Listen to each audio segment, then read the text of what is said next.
Face down in his waffle. Maple syrup dripping from his fake roll. Who did he see when he heard who was there? Now it seems that he should. All right, everybody, welcome out to the Lager Room Guys Craft Beer Show. It is Tuesday, April the 2nd, 2024. Jersey Johnny coming at you. With me, as always, is none other than Mr. Beer Samurai. Say hello, Mr. Samurai. Hello, everybody, and happy post-Easter. Happy post-Easter. Happy belated Easter. Happy belated April Fool's Day. Whatever. Whatever you celebrate, happy belated. And April Fool's Day fell on half-price Easter candy day today. It did. This year. Did. That is. This year. Yeah. So I'm going to eat a little. But I paid full price for this. Yeah, I got half price. I got, get the good old Cadbury cream egg. Yeah, That's me after eating. Oh God.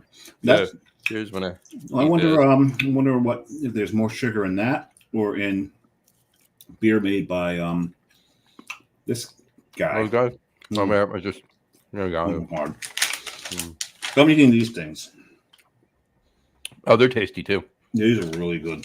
Mm-hmm. And the thing is, when I was in Ireland, I ate probably 3 of those Cadbury milk bars with Dame in it.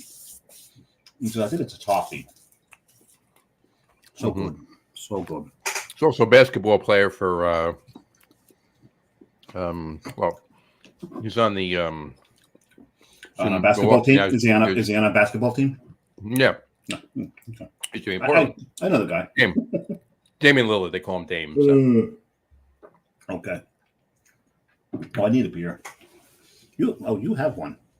Was that a seltzer? What do you do? Wait a second. Is that one of those non-alcoholic hard seltzers? No. That's just a good old polar seltzer. That's all it is. Yeah, a non-alcoholic hard seltzer. Oh, yes, it is. It's a non-alcoholic hard seltzer. You know what, though? I didn't pay $4 for this. I paid 30 cents for this. One of the silliest things that it's ever. But, you know, people will buy it. This is true. We know how crazy those White Claw fans are. White Claw fans are, yeah. Oh, jeez. I'm not making fun of anybody that we know. Exactly. I guess I didn't clean or dry this glass very well. You got a little spottage going on? You think? That's just a bubble sticking to the side of the glass. It's my Schneider Weiss glass, but I'm drinking a Schneider Weiss because this is Notch.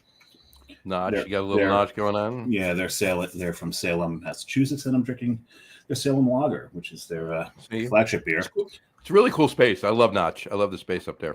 It's really, a Bavarian style Helles. So I figure if it's Bavarian style, and the beer is not the brewery. So yes, the beer. The brewery is not a Bavarian style Helles. No. Though some people say that Hell on Earth will open up in Salem. For those who believe in the witchy stories up there. The witchy stories. Yes. Not the witching stories, the witchy stories. The witchy, because it's like when we say crafty beer rather than craft beer, because I think most of it's hype based off of Arthur Miller's The Crucible. Well, it was hype back then. It was really just in many cases it was a land grab, and then it was just neighbor turning on neighbor. Right. Rather than any true witchcraft going on, if you believe in that sort of thing. So, you got your picture there? Once you get your picture done, you got to tell us what you're drinking once you finish your obligatory picture, compulsory picture. I took my compulsory obligatory picture, and I will put it up right now. I am drinking a from Coho, or I should say the former Coho Brewing in Cape May, New Jersey. Back the Blue. Back the Blue. It's a pale lager. They changed the name to Whale Tail. A few meanings for Whale Tail. Right. This is very true. So you ready to see this particular pale lager? It poured a little dark. It's actually green. It's supposed to be blue to back the blue. Yeah. I get it. Right. Exactly. Well, Prost. There we go. Let me take that there. Prost. Prost. Chin chin. Chin chin. Slancha. All of the above. No.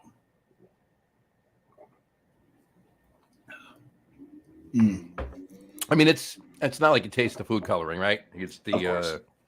the it's a pale lager. It's a light pale lager. It's what was it? 4.4%. And it's I wonder if they'll get complaints about it staining beer lines for a certain Star Wars theme here from one of our favorite breweries.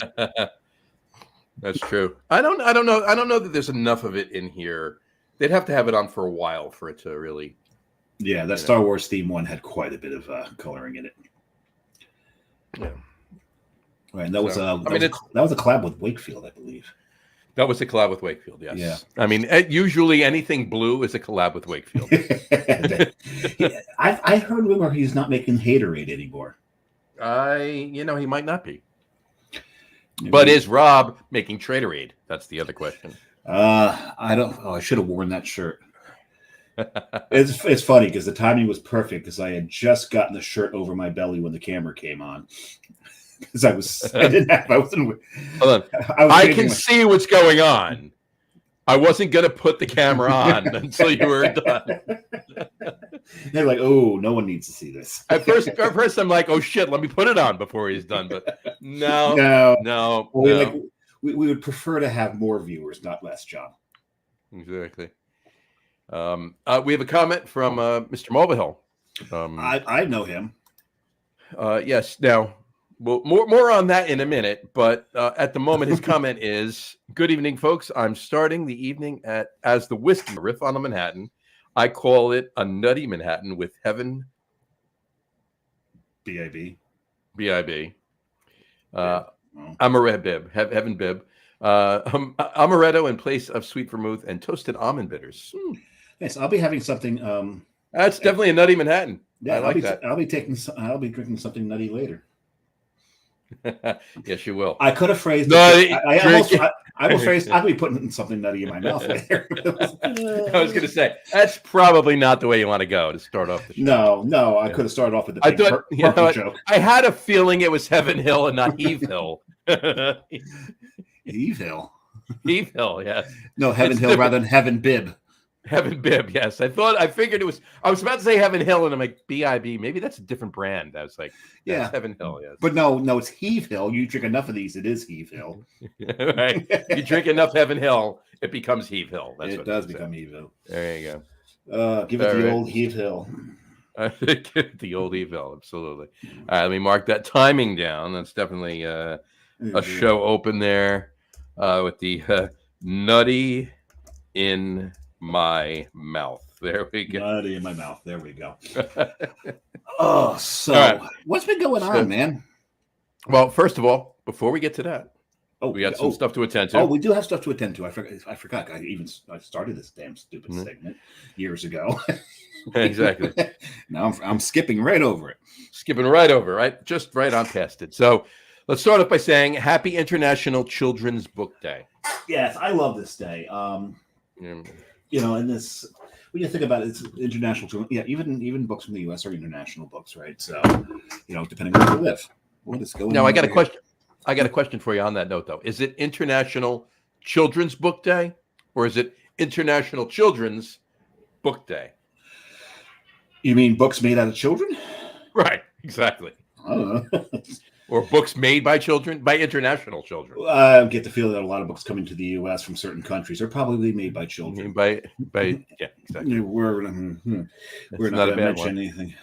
No. We'll leave it at that. But what was your favorite international children's book?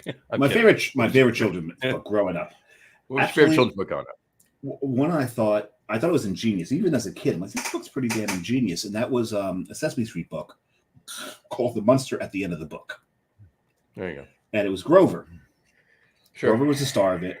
And he said, there's a monster at the end of this book. And then, you turn the page, like, stop turning pages. There's a monster at the end of the book. And he put up bricks and boards and all. And as you turn the page, you just see whatever he built broken down. He's like, stop turning pages. And then he finally realizes when you get to the end of the book, guess who's the monster at the end of the book? The Cookie Monster. Grover. You know what? Yes, you know what? Now that you say that, I do remember that book. Yes, it was himself. It was actually him.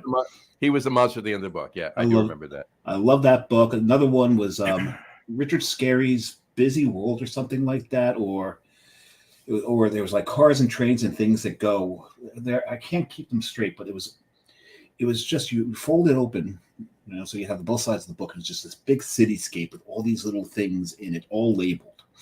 And it was a great way to learn what things were called. Right. And that was an amazing book. Yeah, there was so many back then. Good Night so Moon. many. Of course.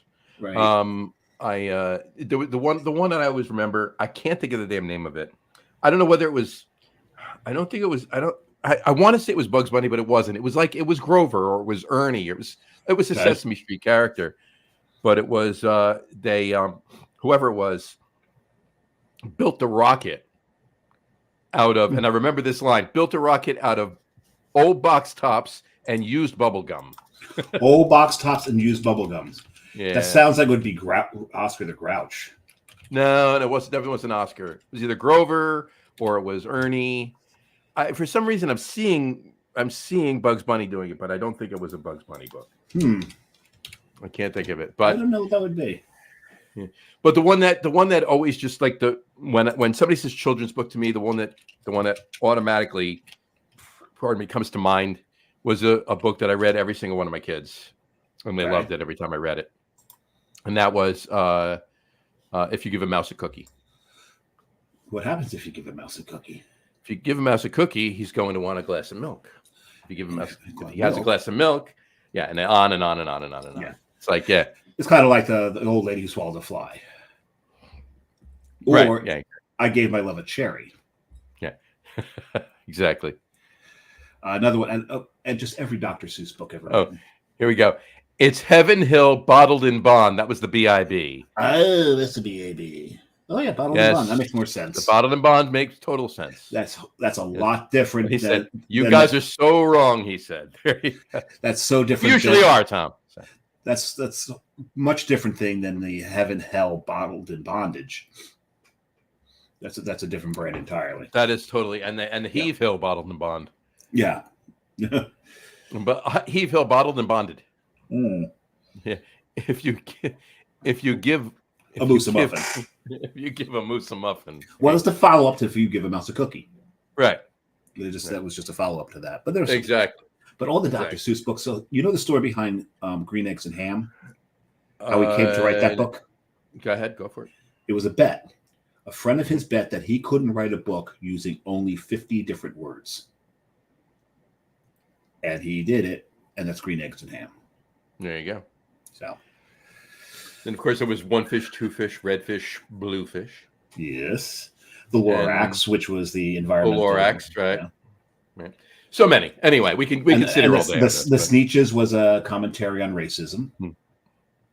And he did what he wrote I thought what he wrote for kids was quite important. It was very good. Right. All right. And then there was the Cat in the Hat. The message behind Cat in the Hat was Cat in the Hat. Right. Go as crazy as you want to, as long as you can clean everything up by the time the parents get home. Which was definitely a lesson for later in life. That many of us learned. Exactly. 100%. And I'm not sure that's what he was going for, but that's why there was many of these involved in those cleanups. So, or the reason for those cleanups. I should while you were 5 years old, drinking, watching Dr. Seuss and drinking beers. No. I'm talking about later. Remembering that lesson. Ooh, hurry up! Let's clean up. There you go. Anyway, then there was also Happy Ride Your Horse to a Bar Day. If you've got a horse, I was actually thinking about getting that a little hobby horse and just going off to the bar on that thing. Mm-hmm. Those are always fun. That's always fun. And of course that brings me to, if you horse walks into a bar, the bartender says, "Why the long face?" Yeah. I don't have it up. I got to get the sound machine. You got to get the sound up. There you go. The sound machine. Not sure. Hold on, it's coming. It's coming. I got another. The hell was that? That's an ad for Angry Birds 2. Lovely. They owe us some money now. There you go. Okay. Yeah, they do owe us some money. Exactly. Think about that. Where's you got another one. I got another one for you. So anyway, so I put my car in. Found it.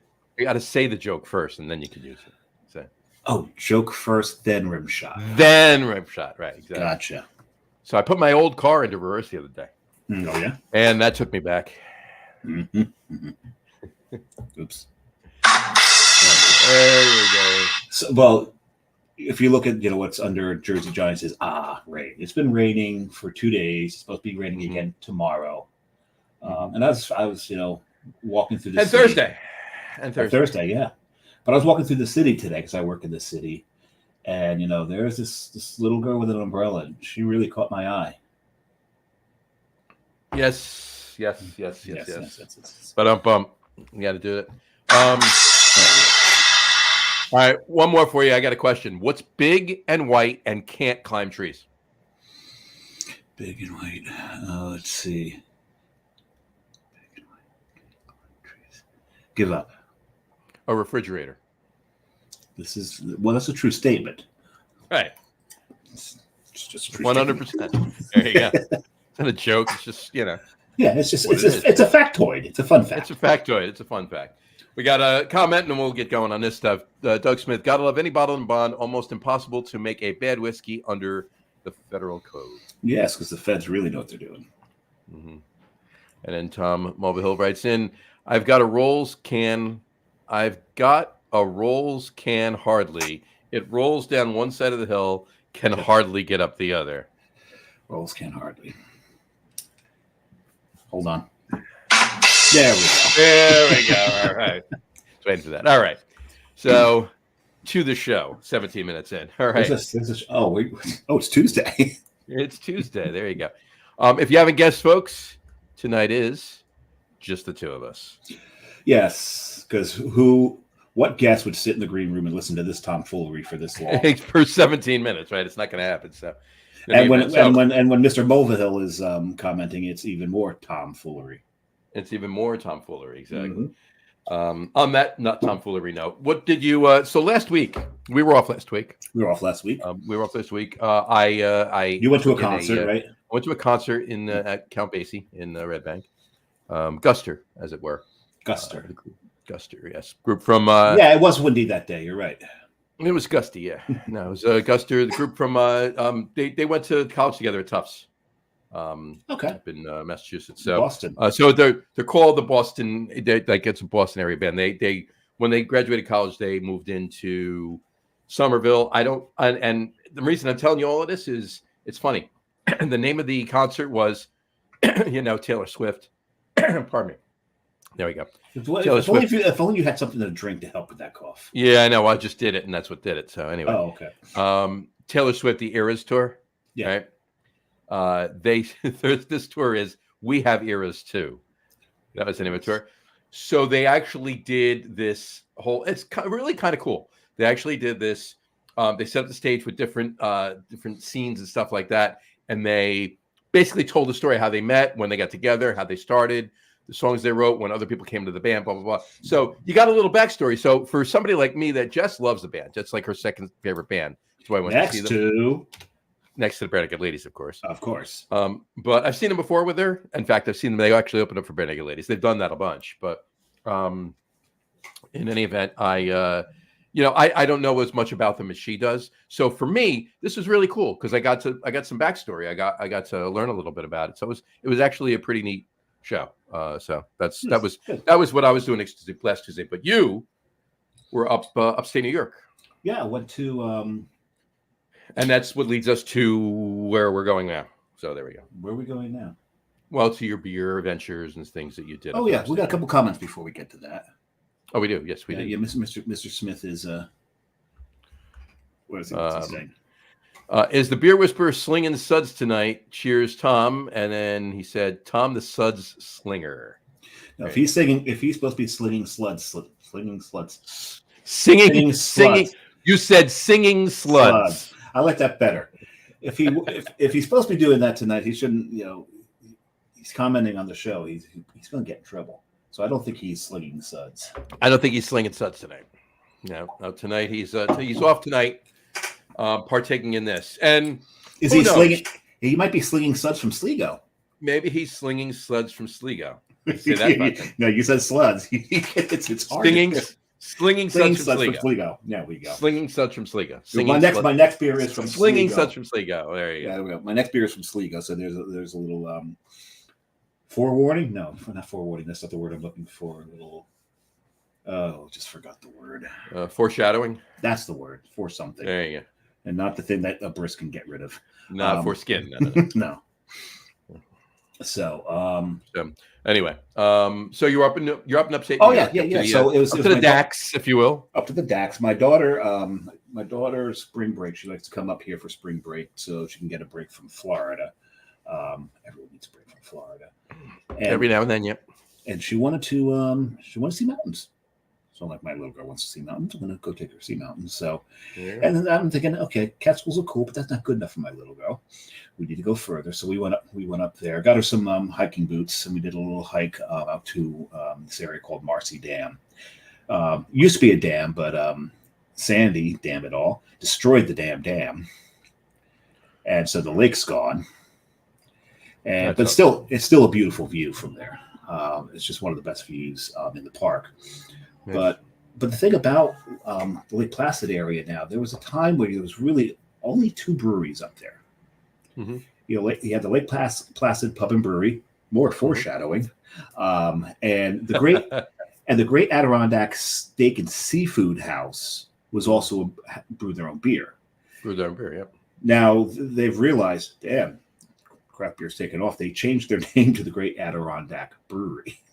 Mm-hmm. And they just happen to still serve steak and seafood and all kinds of other things. The food there is really good. The beer is really good. Lake Placid, the food and the beer, very, very good. And we'll get into more of that later. But there's been so many breweries that have opened up in recent years. Right? You and I are both very familiar with Paradox.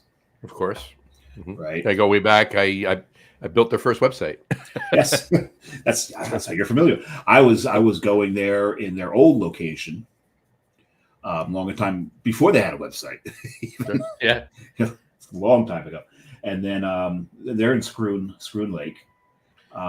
They were in Scroon Lake. The original place was in Scroon Lake. They're in North Elba.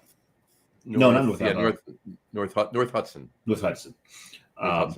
Yeah, wherever Frontier World used to be. It's not too far away from Scroon Lake. It's in the same vicinity. It's about 10 minutes north on Route 9. Yeah.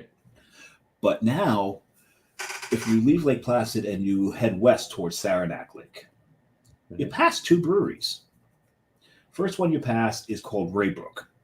Now, Raybrook Brewing is right across from a place that we used to go to all the time called Tail of the Pub, and it's a really good barbecue joint up there that would have a jazz trio on Fridays and Saturdays. And there's this thing called the Raybrook Frog that was across the street. It was like a furniture kind of place with almost like a Pier 1, but more mountainy, so to speak. More outwards. Well, that now is Raybrook Brewing. Okay. Yeah. Right. Yes, I got you. Yeah. Yeah, and they're pretty good. But the frog, there was a stump in the front yard that they'd carved into a frog. That frog's still there. They built their deck around the frog, which is around the frog. Well, wouldn't you? Exactly. So when all the trouble carving this frog out of a stump, it's starting to rot away a little bit, but it's still there. Yeah, you fix it. But you keep going, and there's a mobile station we always used to gas up at when I was going up there when I was younger, thinner, and hiking a lot. It's funny because there was a hot dog truck I used to gas up at, but that's besides. Oh, you got the chili, I see. Oh yeah. But next to that now is a place called Blue Line Brewing. Mm-hmm. Blue Line is named after the line that is the outer border of the Adirondack Park. Adirondack Park, right? Yeah, and they also do pizza there. I forget the name of the pizza company, but they do pizza there. And that's actually technically, I think, in Saranac. If you get to Saranac and you keep going into Tupper, you're going to get to Racket River Brewing. Mm-hmm. Carrie and I happened to wander in there during their Oktoberfest celebration. The food was so good, and they have pretty damn good beer too. There you go. But as you know, you keep going, get down, you go through past Long Lake and get into Blue Mountain Lake. Mm-hmm. Strong Rope's got a Strong Rope by Blue Mountain. Yeah, Strong Rope's got their location up there. Yep, and he opened that location to give his father something to do during his retirement. Yep. So that's always a lot of fun. Jason makes good beer. and Yeah. obviously it's Alex and Oscar, and they're all the guys. They brew everything. It's funny. They have 3 locations: the original location in Gowanus. Mm-hmm. Then they have the Red Hook. Red Hook location, Yep. which is newer, and then obviously Blue Lake, which is not open year round, which is just open. It's like I couldn't stop April, October, I believe it is. in. Late April to mid October, something. It's like it's probably May, because if they're smart, just up the road from it is the Adirondack Experience, which is the Adirondack History Museum. Sure. And if they're smart, they time their opening with them. With that, right? And I think they're May through October.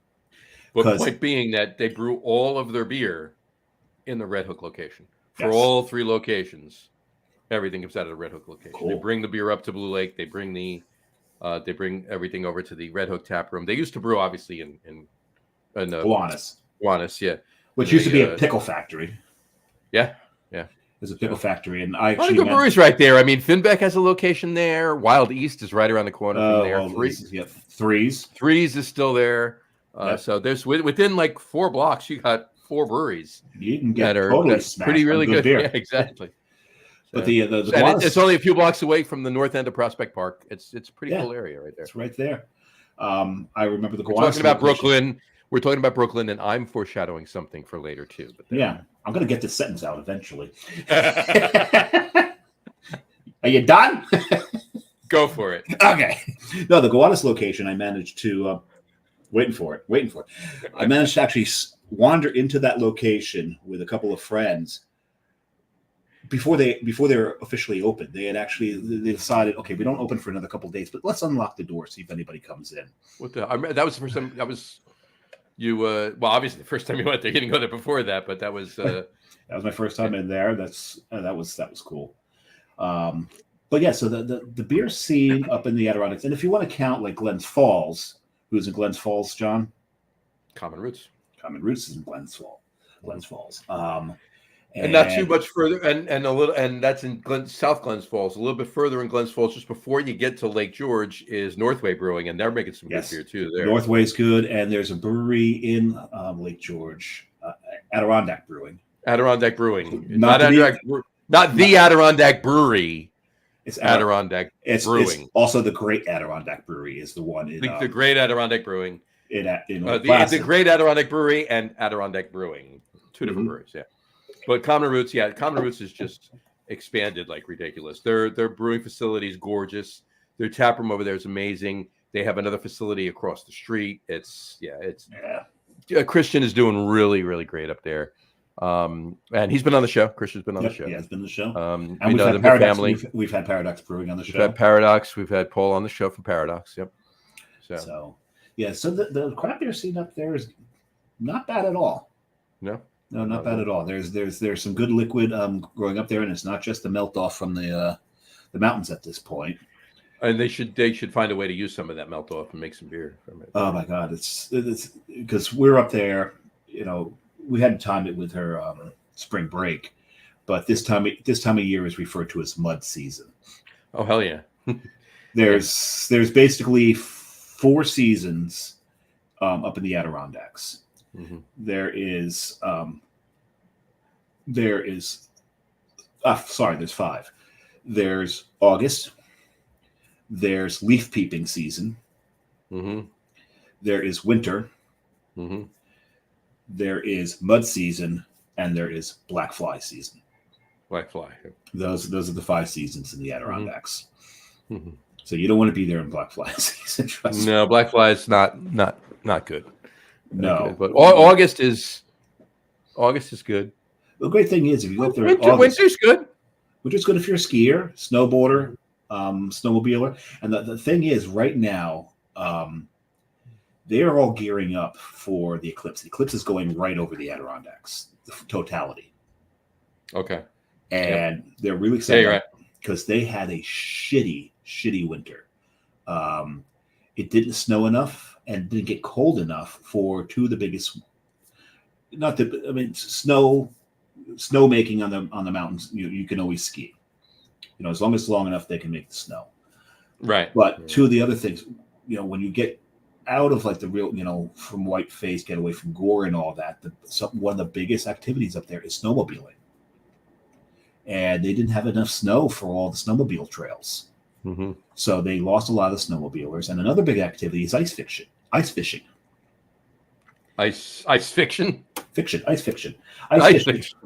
But they a lot of the lakes didn't freeze over enough for people to go out and ice fish.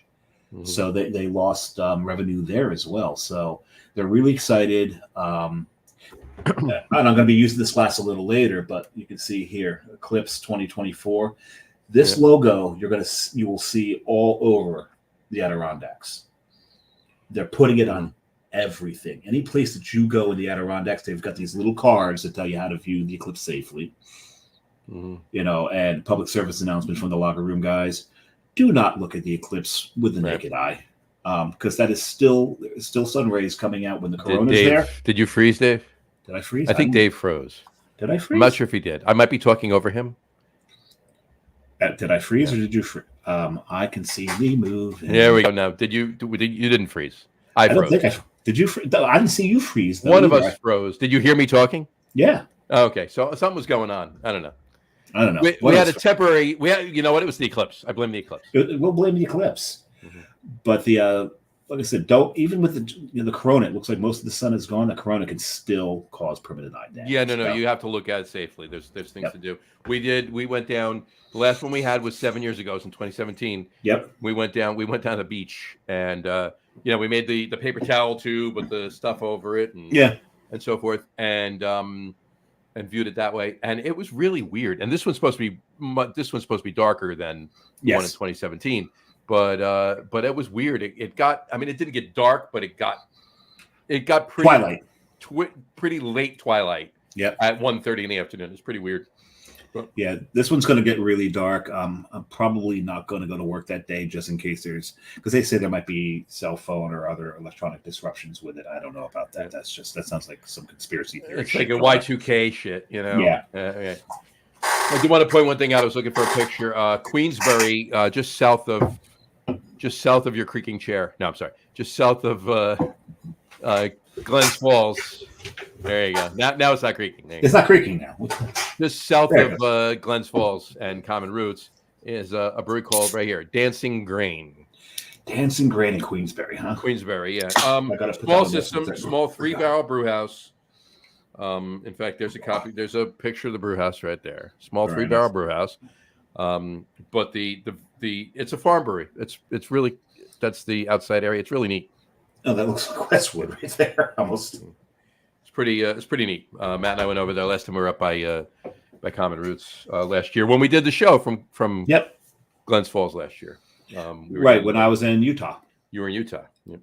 So I joined the show from a railway car. From a railway car, yes, you did. I was not hoboing it out of the place. It was a railway car that they had turned into an Airbnb. Stowaway on a railway. That would be so cool to see the country that way. Yeah, actually, to be honest, how do you say that?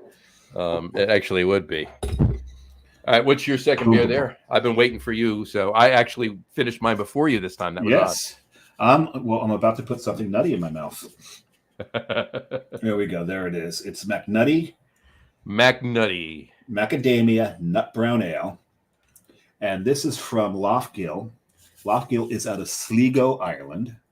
Sligo, Ireland. So, and it's funny. So, here's another part of the craft beer scene up in the Adirondacks. I got to find the name of the place so I can give them a shout out. But in Keene Valley. In what valley? Keene, Keene. Keene Valley. Right. It was just Keene, New York. There is a outdoor center, actually. And let me see if I can find it here. Oh, geez, I forgot about one of the breweries, as a matter of fact, so I'll have to get back into that. But in Keene, there is... Let me see if I can find the Stewart's. It's behind the Stewart's in Keene. And Stewart's, I'm talking about the gas stations, not the root beer stands. The Stewart's gas stations. Yeah, I mean, they're yeah. Exactly. The Stewart's shop is what it's called. Behind it is East Branch Organics. And that is, East Branch Organics is actually a garden store. However, there's two buildings there. One is a craft beer shop, and one is a spirit shop. The spirit shop, John, is where I picked this up. You picked up the This is the maple whiskey. That may come in handy a little later. But the craft beer shop, this is where I got the notch. This is where I got the nuts, the McNutty. That's where you found your nuts? That's where I found these nuts. These nuts. D's nuts. There you go. These nuts. They've got a pretty damn good selection there. One cooler is nothing but IPAs. Of course. The other cooler is everything else. Everything else. But you can find breweries. They had Tilted Barn. Nice. Yeah, so it's like I don't know what distribution channel they're getting their beer from, but they've got a very wide array of breweries represented there. So if you're ever going through Keene, New York, on your way to Lake Placid, gas up in the Stewart's, get some of the chocolate milk. Some of the best chocolate milk you'll ever have is the rich chocolate at Stewart shops. There you go. And then drive behind there and pick yourself up some Black Fly whiskey and some craft beer. There you go. Yeah, it's a really, really cool place. My second one is also a Jersey brewery, the Seed. It's called Years and Years After. After what? I don't know. Years and Years After. There you go. From the Seed. Look at the head of this thing. That's pretty wild. It looks like one of those lids for your coffee. Lids, the Dunkin' Donuts lid for the coffee. Yeah, exactly. So cheers. Cheers. Yeah, so this is a 5% ESB from the Seed. In a Teku? Yeah, you know what? It was there. It was there. I grabbed it. Whatever. ESB to me belongs in a Becker. Yep. I like mine in a Becker. Or a Nonic. A Nonic will work too. Nonic works too. They're both good. Yep. This was sitting here. I didn't have a clean Becker that I grabbed really quick before we started the show, so I was like, "Nah, this will work." But your mechanical Becker is not clean. No, it's not. It was actually a dishwasher. I never put my my logo. I don't either. Oh.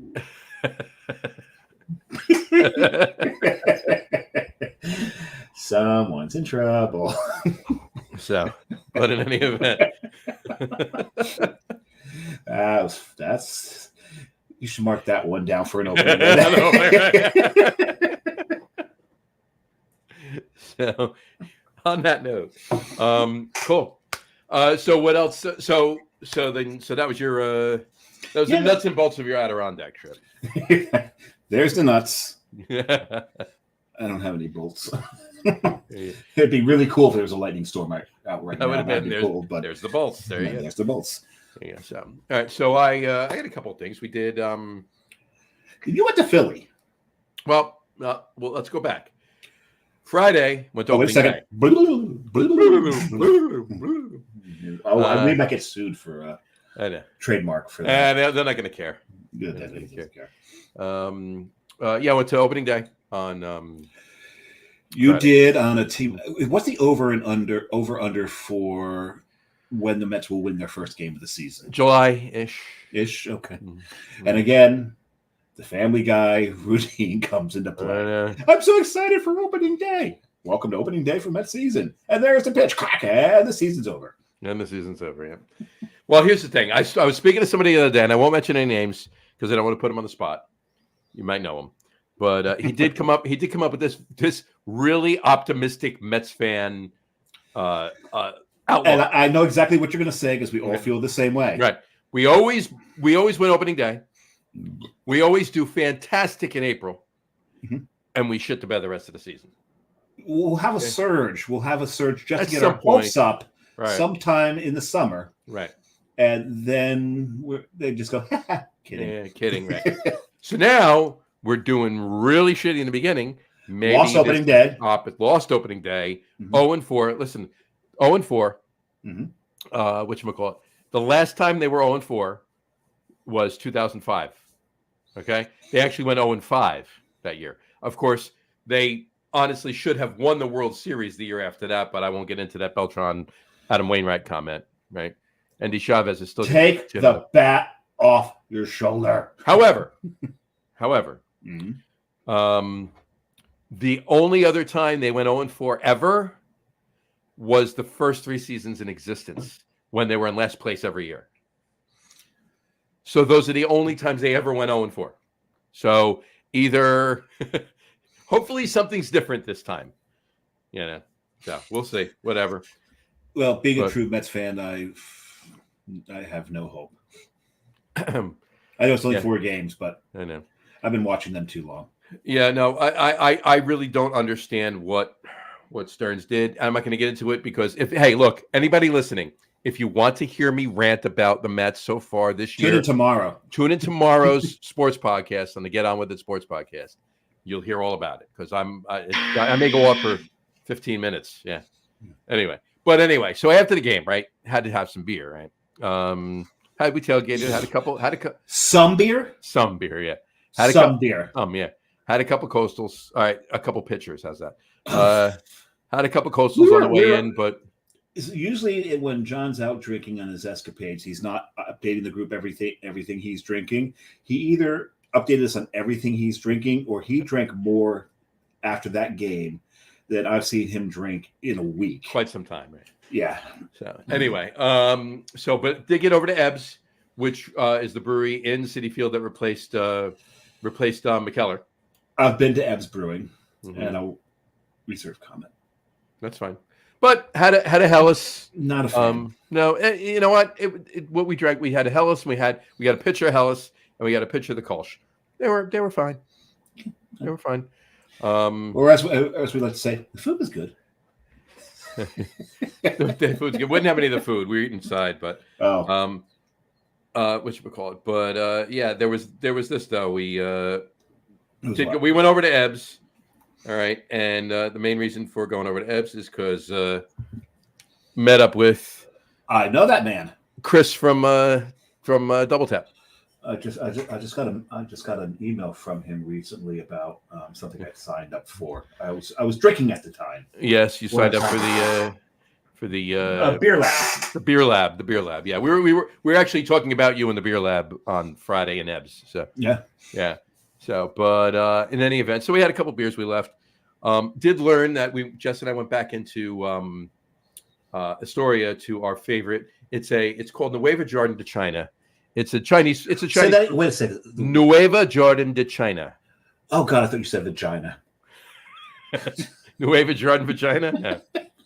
Nueva. It's what it sounded like. I'm sorry. Nueva Jordan de China. Yeah, right. Please enunciate the last 3 syllables. Anyway, it's a Cuban Chinese restaurant, but it's not fusion. They have Cuban food and Chinese food. Whatever. But anyway, I've been going there for 15 plus years. It's amazing food. Some of the best Chinese food that I've ever had, to be quite honest with you. Not the best, some of the best. What about the Cuban food? I've had the plantains. I really haven't had a lot of the Cuban food there. Oh, plantains were good. You got to come up here for Cuban food because you know where I live. Oh yeah, the second I know where you live. The second largest concentration of Cuban people. I'm well aware of Union City. Yep. There's a place called El Unico. Mm-hmm.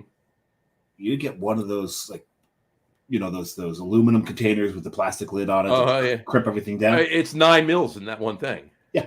And it's the Moro rice, which is rice with black beans smashed into it, right? And you get the Cuban pork. And no offense to any other Hispanic nationality there, but no one cooks a pig like the Cubans. This is true. I actually got one of my friend who's half Puerto Rican to actually admit that was actually the case. Right. And you get a bunch of that pork, and you get the plantains. It's $6. $6. Can't beat it. That's 2 meals. So here's the thing though. So we leave Citi Field after, and it was funny too. We spent enough time over in Ebbs with Chris. By the time we walked back around the stadium to the car, we were the only car in the park. That's how long you drank, huh? So we leave. We go back to Astoria. Took about 20 minutes to find a parking space around 30th and Broadway in Astoria.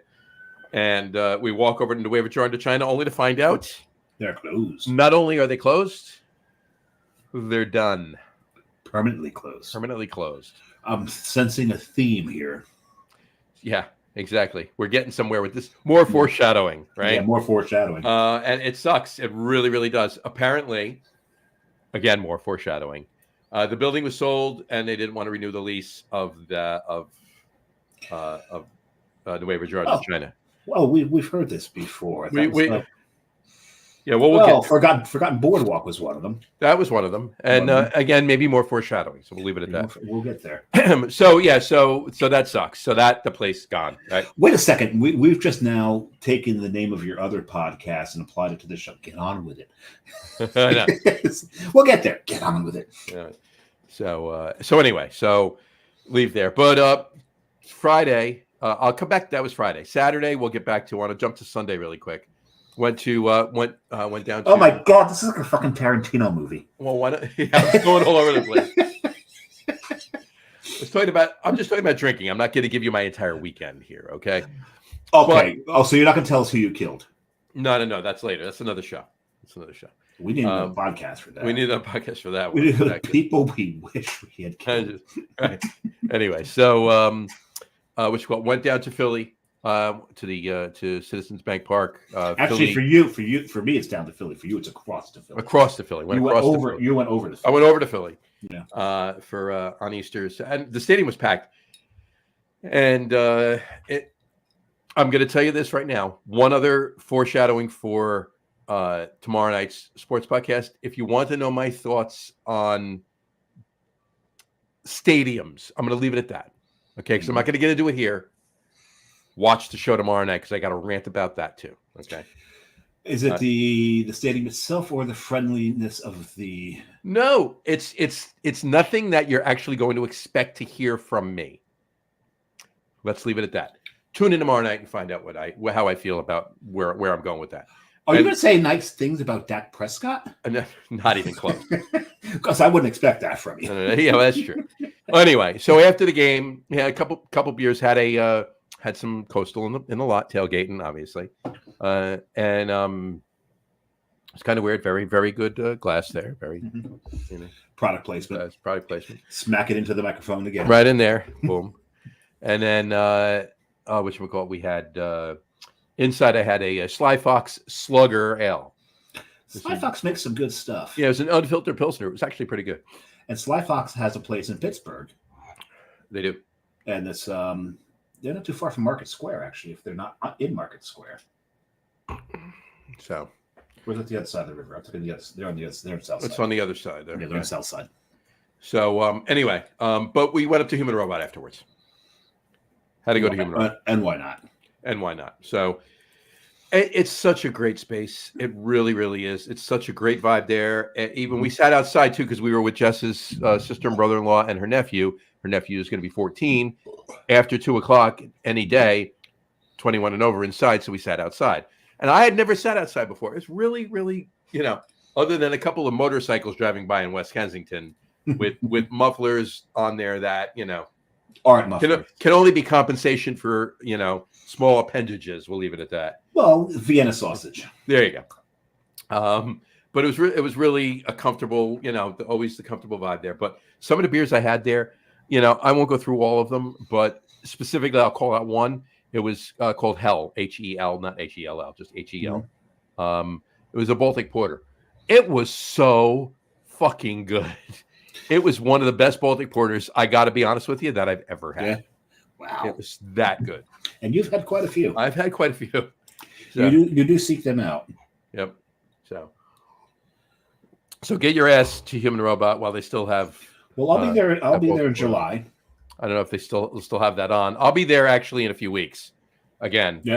Because Jess will be running the Broad Street 10 miler. Oh, that's right. I saw that on Facebook. Mm-hmm. That's if she doesn't. That's if she survives watching all the logos off your glasses. Yeah, right. Whatchamacallit? And then we and that's the week after we get back from Burlington too. But that's besides the point. Oh, nice, Burlington. And you're going up there for? That would be my birthday. Yeah, dude, your birthday. That's right. That's why you're going up there. And I share a birthday with somebody. You share a birthday with somebody. Who do you share a birthday with? He was our guest on the show 2 weeks ago. Guest on the show 2 weeks ago. Mm-hmm. Chris?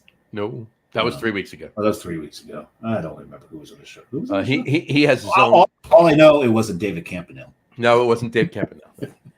It was some guy named Al. Oh, that guy. That's right. Yeah, That's right. I forgot you guys had the same birthday. There you go. I mean, how could someone so cool have a birthday with you? I know exactly, right? That makes no sense. It just makes no sense. That means Zodiac. We also share a birthday with my buddy Joe's brother Rob. Not that anybody knows who the hell they are, but I just wanted to say that. But also Jay Leno and Jessica Alba. Mm-hmm. Well, there's at least one good-looking one in the bunch. Jay Leno? Yeah, that's right. It's that chin. Anyway. All right, so back to Saturday. So save the best for we did Sunday, now back to worst, Saturday. Okay. Worst for last, okay? The worst. Oh, God, yeah. Yeah. All right, so Saturday was opening day. Friday was opening day. Friday was opening. So what did you do? Just sleep at the city? No, came home, went back up again. Oh, okay. Drove a lot. So what's going to happen now is John's going to talk about something quite painful to many people. Yes. But there is a I told you so in this. Uh-huh. Yeah, but it's not what you think. That's what I think. Before we get into that, we do have a couple comments that have been sitting there for a little bit. We do. Let me say them too. Doug Smith is posted, just got back from Los Angeles, hit 14 breweries in LA Metro. It's a vibrant scene. Have you guys been lately? Haven't been to LA in a while. It's been a very long time. It's been a long time since I've been to Los Angeles. Yeah, Los Angeles. And just know if you're going to comment, we're going to make fun of every spelling error. Yeah. I've been to Los Angeles more recently than I've been to Los Angeles. Oh, I don't know. I've been to Los Angeles. I've been to, now. Here's the thing. Now, did you go to Los Right Angles or Los Isosceles? No, that's Isosceles is actually a triangle. It's a triangle. Well, it's an angle. It's wow, how obtuse are you? No. I'm very acute. Yeah. You're definitely not right. All right, I see what you did there. Anyway, and then we also have Brian, one of our former producers. We'll say, I says, if I want to hear you rant about the Mets, I just have to make sure we're still friends on Facebook. Yes, definitely. About the Mets, about the Rangers, about the Giants. Here's the thing. Oddly enough, what I'm going to say on the podcast tomorrow night, on the sports podcast, I didn't post on Facebook, and I'm not going to post on Facebook. I might actually write... Because you don't want to get blocked? Because I don't want it blocked. No, I don't want it... There we go. John seems lost. What's going on? No, because I'm trying to get something, and I realized where it was. Okay, fine. Oh, okay. I was asking. So you weren't lost. You had just lost something. I had temporarily lost something. Yes. That is referred to as misplaced. I might write an article about it on the Get On With It podcast.com website. But yeah, So for those of you who read, go on the more than the headline. I actually put one up yesterday on the Get On With It podcast. Yeah, I didn't read that website. Yeah. Anyway, so Saturday we went to the Orchid Show at the Bronx Botanical Gardens. Very cool. It's always very cool. Very, very cool. Carrie and I were there a couple of years ago, and there was a guy. There was a guy. You saw the guy? Talk to the guy. Talk to the guy. You got guy with the thing. I got a guy. Oh, he had a thing, and this thing that he had a camera. Now, mind you, this is the Orchid Show. Right. He had a camera with a lens this long. Talking about macro photography, he wanted to do macro photography from the other side of the. And it was funny because I thought I'd whispered to Karen, like, is he compensating for something? He's definitely compensating. And this British lady behind me started laughing. She goes, "You just said what I was thinking." Right? Like you said what about 9 other people right around you were thinking. It's like I didn't realize I'd said it that loud. Exactly. So you went to the Orchid Show. The Orchid Show's cool. And oddly enough, there was. I got to find it here. Doug Smith's comment is very much worth putting up. Los Angeles, you pricks. There you go. Hey, he said it. I didn't. We'll own that. There you go. There we go. There was one moth orchid. I'm not quite sure how you pronounce them. To say Phalaenopsis. So is the name of it. But here you read. There you go. Read it. Phalaenopsis Queen Beer Red Sky. Okay. Phalaenopsis Queen Beer Red Sky. I'm trying to get it to focus a little bit better. There we go. Queen Beer Red Sky. So, nice. So Queen Beer. So it's a flower with the word beer in it. I had to take a picture of that. You gotta love that. Yeah, gotta love that. So anyway, so we leave there and we went to Brooklyn. And why did we go to Brooklyn? Because what used to be our favorite craft beer bar is in Williamsburg. It's in Williamsburg. Now, I'm not going to get into the details of my history as far as my memories and my history of this bar. No, that would take if we both did that, it would take too damn long. I've already written an article. He's written another article, folks. I did. It will be posted. It will be up after this podcast. It might just be up tomorrow on the Log Room. It'll be posted on the Log Room Facebook page too. Oh, I just burped. So if you have any up the back of my nose. That's very nice. I love that. Yeah, my nose. Sorry. In any event, but Spite and Dival. Okay. That was it's my favorite beer bar pretty much anywhere. Now I'll abridge this as best I can. We've talked about it on the show before. Settle in, people. Okay. No. I will. I'll bridge it the best I can. We've talked about it on the show before. We even have pictures that I saved up here. Pictures. Yeah. Of the before and the after. There's a before. That is the beauteous. And those chalkboards. If you don't read every one of those chalkboards when you were there, you're going to miss something. You're going to miss something. And the person who's not supposed to be buying his own beer on his birthday is going to buy the bottle that you've been ignoring the whole damn time. That's true. That's true. Well, maybe we were just going to buy it next and you didn't like it. You guys didn't even see it on the board. And then it became this. All right. That's just so bougie. Now, it's an Amaro and Vermouth bar. Okay. But I will tell you this. In my last 2 visits there, maybe 3 visits there, I did find out that all of the bottles that are listed on all of those chalkboards still available, still exist. All right. They just don't promote them.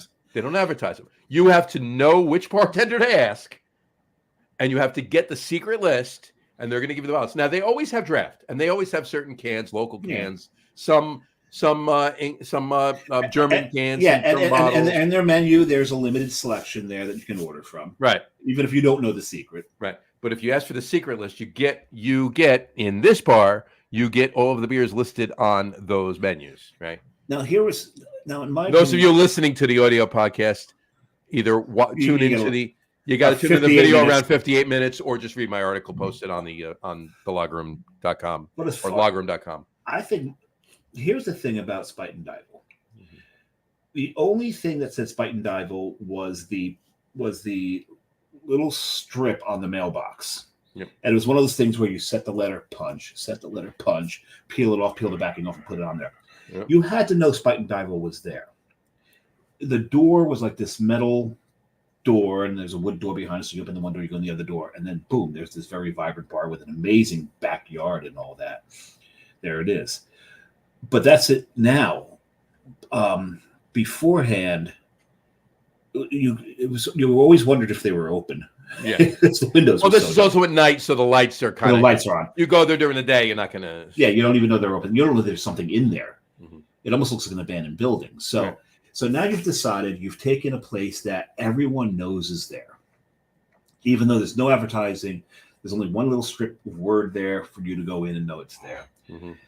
And you now change it to an Amaro bar, alienate all the people that knew you were there. Yep. Did they put up a big sign over the top? Spite and Dival Amaro bar, anything to advertise what they had done to attract the younger crowd that they were trying to attract? No. But before go ahead. Before you continue down the road you're going, and I know where you're going,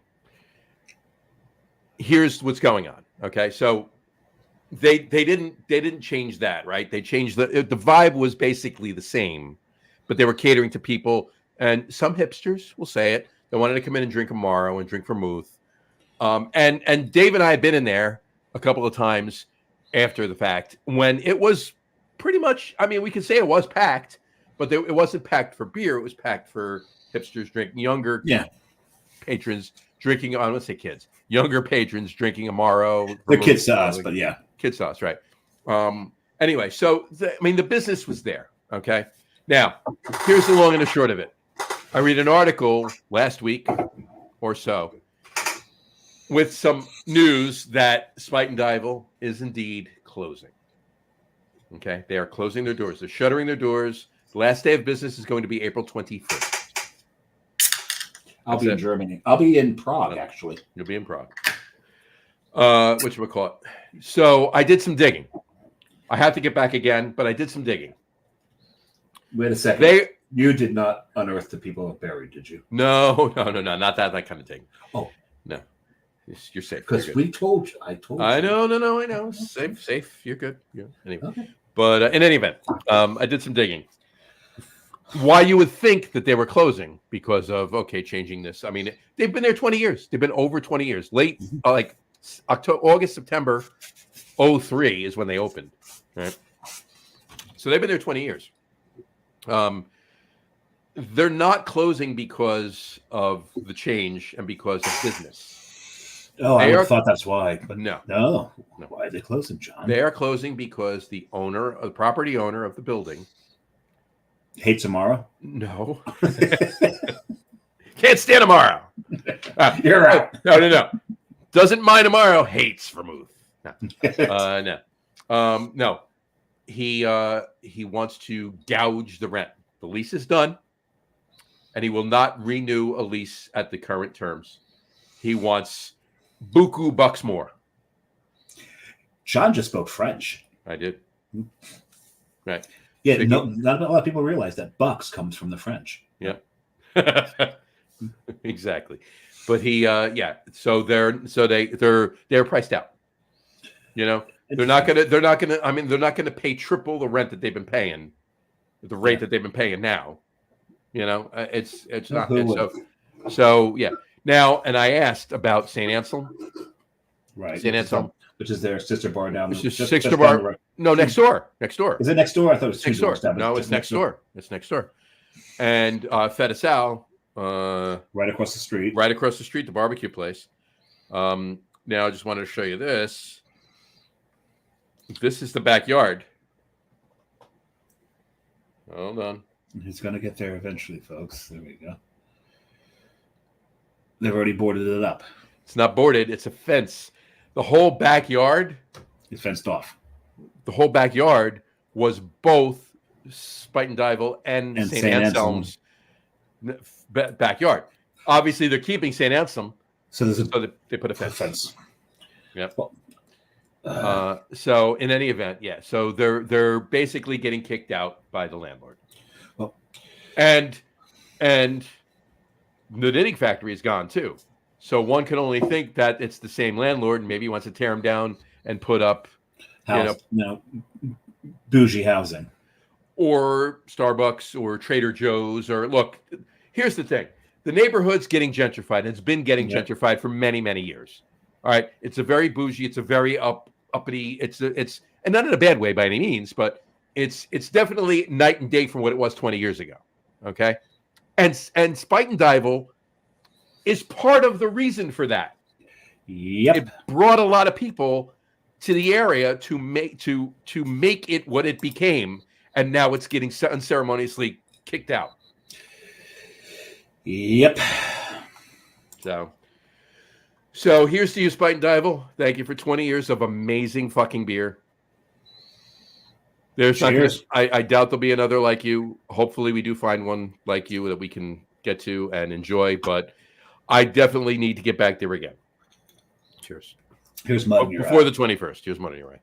And on that note, I did have one of these while I was there. I brought the bottle home to show. Parties. That probably need to ask John. You're not driving, are you? No, I was not driving. Like right there, 2005. So this bottle's 19 years old. This was one of the best. I mean, they didn't even. I mean, it's Thomas Hardy Ale is an English barley wine, right? Yes. But this particular one, like 2005 and before, they actually didn't call an English barley wine. They labeled it an old stock ale, right? So, this was the nose on this. I mean, it's not. I washed a bottle out, so I'm just pretending. But yeah, it's oh my god, this was such a good beer. It was insane. And they still have some, so I got to get back over and hopefully I can have another. But yeah, I'm upset. I'm upset. Yeah, I'm upset by it too. But I you know what? I kind of now thank them for becoming an Amaro bar because now I'm not as upset. Right. I would probably be in tears if they were still who they were. Who they were with that same that same vibe that they had. So I kind of like thank them for becoming that Amaro bar. So. Exactly. So there you go. So that was my Saturday. Doug Smith just commented, Dave, do not miss Medvedku and Ufleku. Ufleku, yeah. So you said you were going to Ufleku. I knew that. So Doug, we're actually moving from Munich to Prague or Praha on my birthday. We're taking the train on my birthday. We'll get in, we'll check in the hotel, and my birthday dinner and drinking will be at Ufleku. Everybody out there getting this? You get this? Ufleku. So anybody wants to join me? Take these itineraries down. Come on down. Join them. There you go. But it's funny because I was on their website, because I'm just going through the menu and all that, and we're looking at the menu, and I noticed that they have a cabaret there once a month. And I'm one of those people like, well, let's hope we avoid this. And I look and I pull up when it is in April. They're actually doing the cabaret on my birthday. And I was like, you know what? It's kismet. Might as well just. And so we've got reservations for the cabaret at Ufleku. Will Alan Cumming be there? No, probably not. Nor will I be. No, 1 second. That's never mind. That's a stretch of the joke. Medvedku, they are. So will Alan Cumming be coming? No, he will not be. Mm-hmm. He's invited. He can go from pink to purple if he wants. We're not going to get into that. But Medvedku is on my map and my list of places to visit. I just don't know that we're going to have the time. We're going to be walking right past it because we're going to be over. We're going to be over on the western side of the river, and I forget what they call the western side of the river. It's the old town. West side. No, they actually don't. There's another name for it. Very ironic if it was the east side. It would, because we're going to do the castle and the cathedral. Then we're going to walk over the St. Charles Bridge, which is, you go to Prague, you've got to, and you do that and you come to the main road. We're going into Old Town. We're going to be walking right past it. So, right. Maybe we'll stop in for something, but we did sign up for the Pilsner Urquell experience, which is in Old Town. That's where we're going to be walking to. Mm-hmm. So it's going to be, I think that's going to be 16 hours of drinking a day while we're in Prague. Yeah, it sounds about right. It's, I'm really, really worried for my liver. Seriously, really worried. As you should be. It should be. So we'll see, because I need some liver for when we go to Seattle later in the year. But this is going to be a lot of fun. You can get it back. I hear it regenerates these days. These days. It didn't in the past. It hasn't in the past. It was it's the new liver. It was the it was part of our what you call it, the Darwin thing. Right. What's the Darwin thing? Why am I losing words today? I don't know, but Doug, you don't know. Medvedku is so worth a stop. Don't miss it. You'll regret it, he said. So. Well, how can you regret something that you never had? Yeah, the only way you'll regret it is if you had it and then missed it again.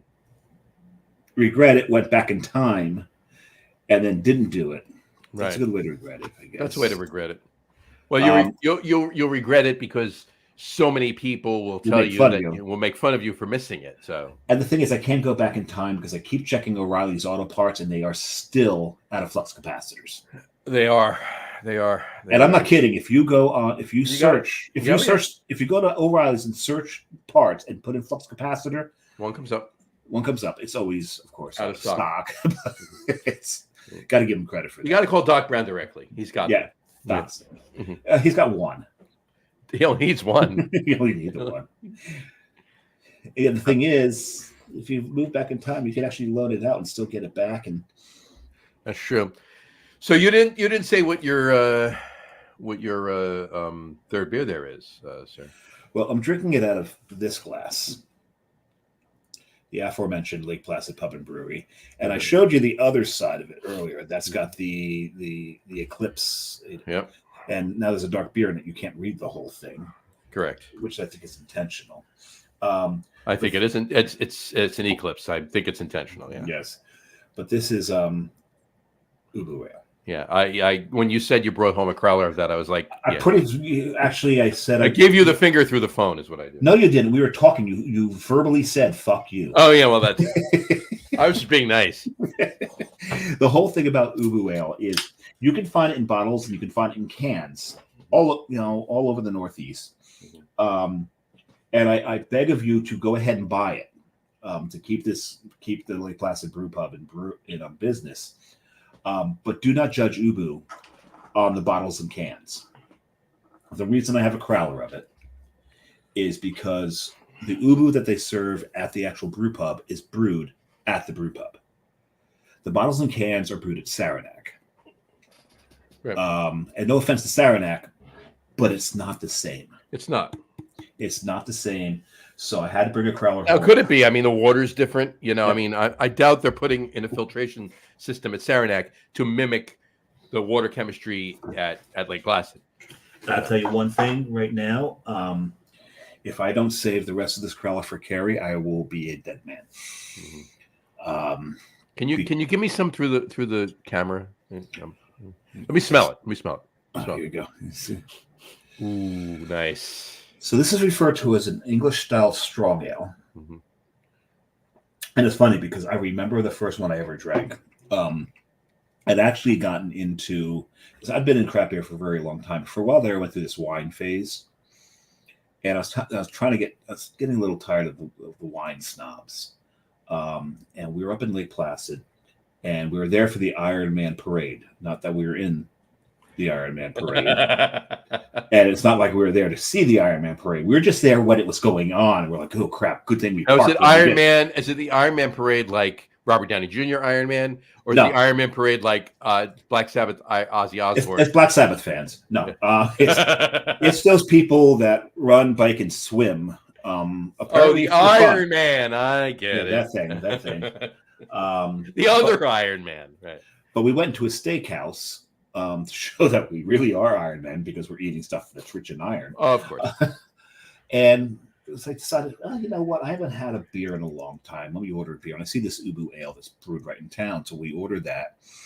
And the thing is, back then, because this is way back, 5% was not considered session. It's way back in October. Yeah.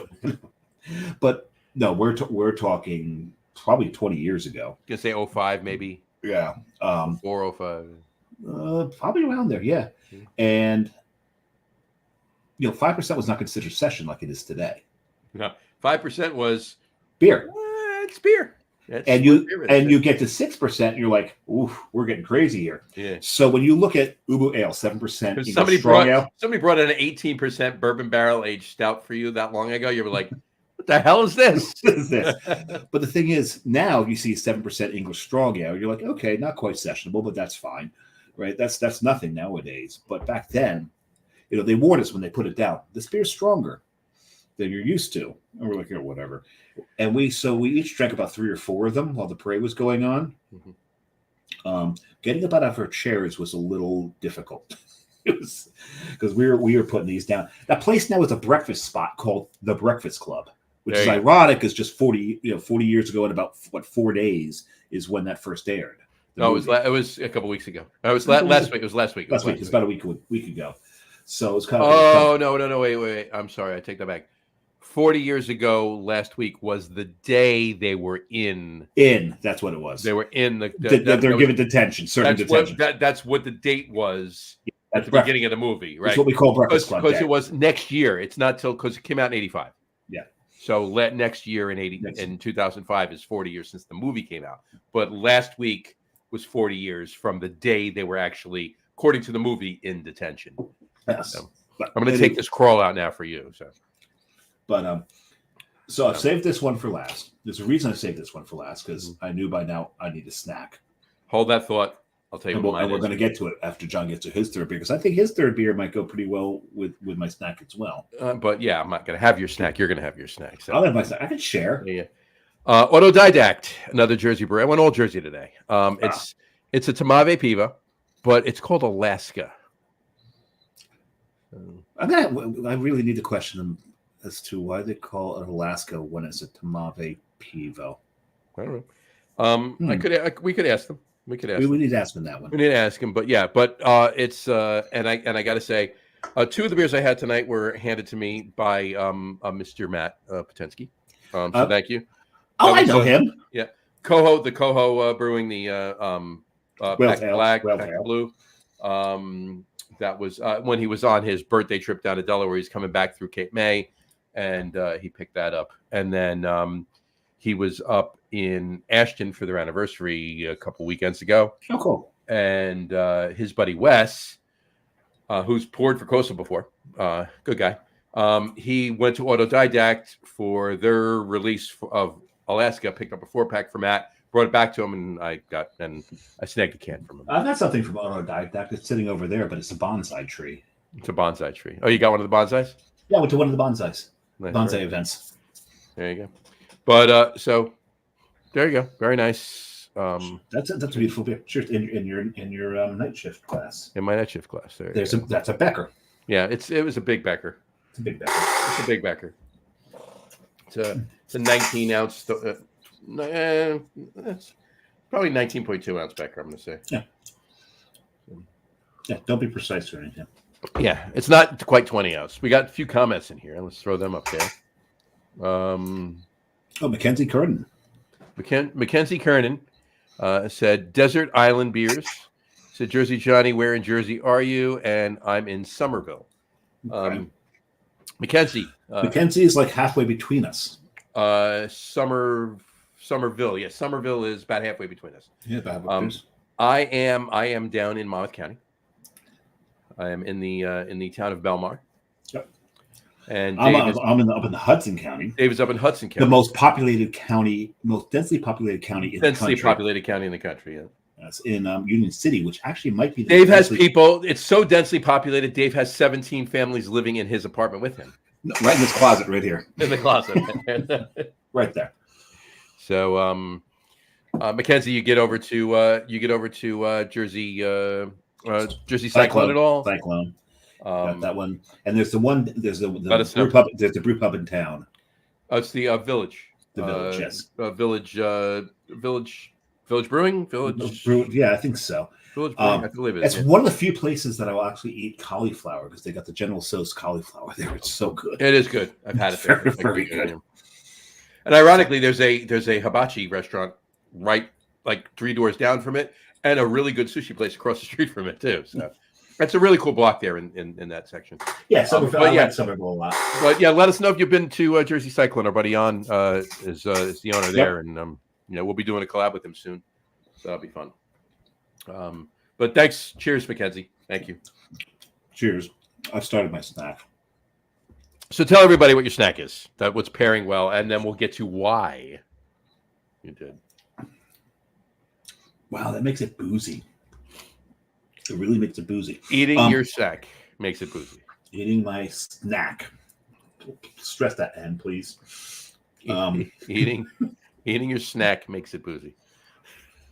I'm eating a peanut butter and jelly sandwich. He's eating a PB&J.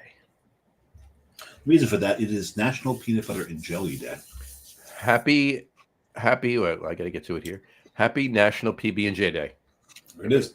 And I wanted to save it for the end for a couple of reasons. One, I thought it would go well with the ubu. Because the ubu has like there's chocolate malts in this, so it does throw a bit of chocolate. Sure. But when you have it with the PB&J, the jelly really dries the beer out. It's a dry beer to begin with. Sure. The jelly dries it out even further, and you can taste every percentage of that 7.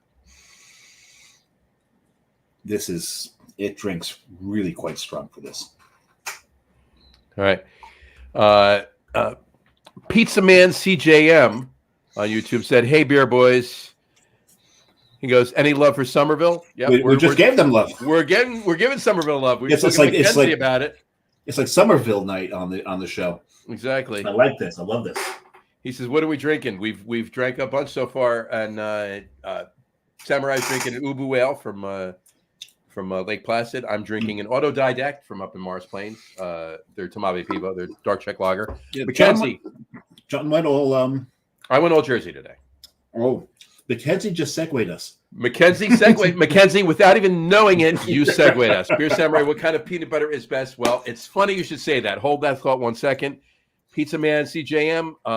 Yeah, I went all Jersey. I started with a Coho Brewing, which they changed their name. They're now Whaletail. They're down in Cape May. Then I went to the Seed, which is in Atlantic City, and I'm finishing with Autodidact up in Morris Plains.